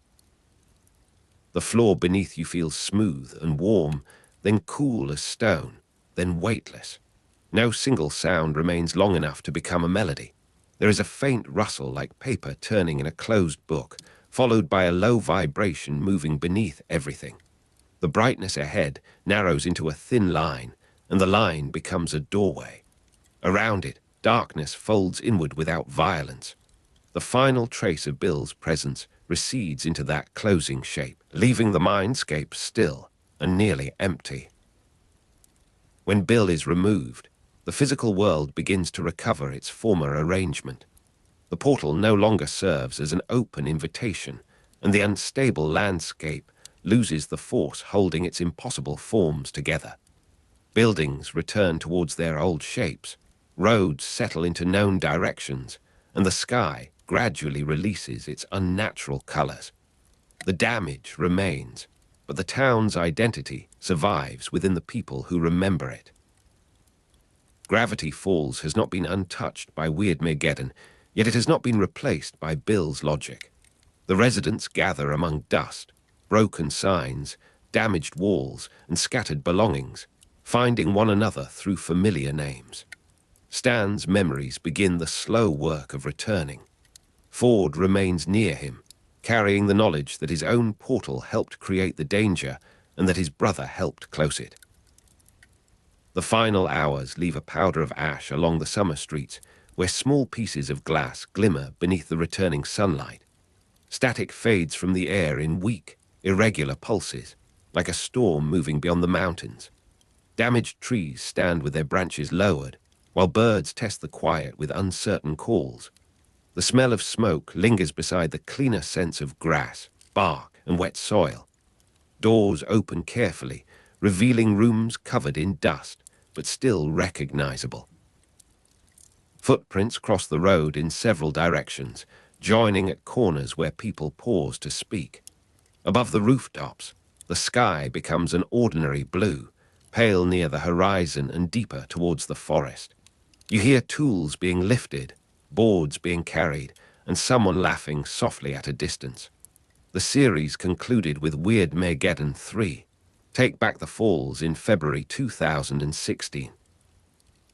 Its ending leaves the town quiet again, although quiet does not mean every mystery has been solved or every danger permanently explained. The portal is closed, the immediate threat has ended, and the journals remain as a record of what crossed the threshold. Their pages preserve the path from curiosity to warning, from mental influence to physical occupation, and from catastrophe to the difficult recovery that followed. The ending also leaves Bill's mythology open to later expansion through books and supplementary material. The doorway has been shut within the story, but the written record retains its outline. You can still trace the crossing through names, dates, diagrams, and the faint marks left by hands that understood too late what they had built. The chamber beneath the forest holds a cooler silence now. Dust has settled across the machinery, covering the sharp edges of panels and the fine markings around the controls. The deep mechanical vibration beneath the forest has disappeared, leaving only the natural movement of roots and water in the earth. A small pool near the wall reflects the remaining light, breaking it into pale fragments whenever a drop falls from the ceiling. The portal's rings stand motionless in the dimness, no longer bright with power. Their metal surfaces retain scratches, soot, and fingerprints from years of preparation. You smell stone, old paper, and the faint remains of oil. Above you, gravity falls moves through its repaired summer streets, while below, the silent machine keeps its closed geometry. Stan's memories do not return all at once. Ford helps restore them by moving patiently through the fragments, allowing recognition to arrive without forcing it. A face becomes familiar before its name returns, and a place appears in the mind before its story can be spoken. The recovery is uneven, sometimes gentle and sometimes painful, because memory carries both comfort and injury. Ford remains beside his brother while the lost years find their way back. The portal made their separation worse, but its destruction gives them a shared understanding of what their work had cost. Stan's sacrifice removes Bill from the mindscape, and Ford's later care helps return what can be returned. The reconciliation does not erase the past. It gives the past somewhere safe to rest. Morning light reaches the town through clear air, touching repaired roofs and windows marked by soot. Fresh boards carry the scent of resin, and damp cloths hang from railings to dry in the mild breeze. The streets are not yet clean, but the worst debris has been gathered into careful piles beside the buildings. A broom moves across a wooden floor, producing a soft rhythm that travels through an open doorway. Beyond the houses, the forest stands dark and familiar, its branches stirring in the ordinary wind. Somewhere a kettle begins to hum, followed by the clink of a cup placed upon a table. The town's sounds return one by one, never rushing to fill the silence. Gentle quiet settles over Gravity Falls after the machines stop. You remain with the journals as the last light withdraws from the room. The pages no longer seem to be maps or doors, although they retain the power of both. Ford's handwriting records the portal, the interdimensional destination, and the increasing danger that led Bill from dream influence towards physical occupation. Other pages preserve the names of those who resisted, the choices made inside the mindscape, and the cost of closing the threshold. The journals explain what can be explained, while their blank spaces preserve the unease of everything beyond their reach. The town above has returned to itself, but the memory of Weirdmageddon continues beneath ordinary days. You close the nearest volume carefully, leaving the others open beneath the fading lamp. Outside, the summer streets rest beneath a familiar sky. No ash moves through the air, and no static gathers along the fences or window frames. Grass rises through cracks in the pavement, carrying the green smell of rain and warm earth. The forest is dark at its center, yet the darkness has become natural again, full of insects, roots, and slow-moving animals. A distant porch light shines beside a repaired doorway, while the sound of conversation drifts across the road. Gravity Falls keeps its secrets in the quiet spaces between houses and trees. Beneath the forest, the portal remains closed. In the journals, the record remains open. The doorway between two worlds has left no visible opening, only a history of what crossed the threshold and the people who stood together until it closed.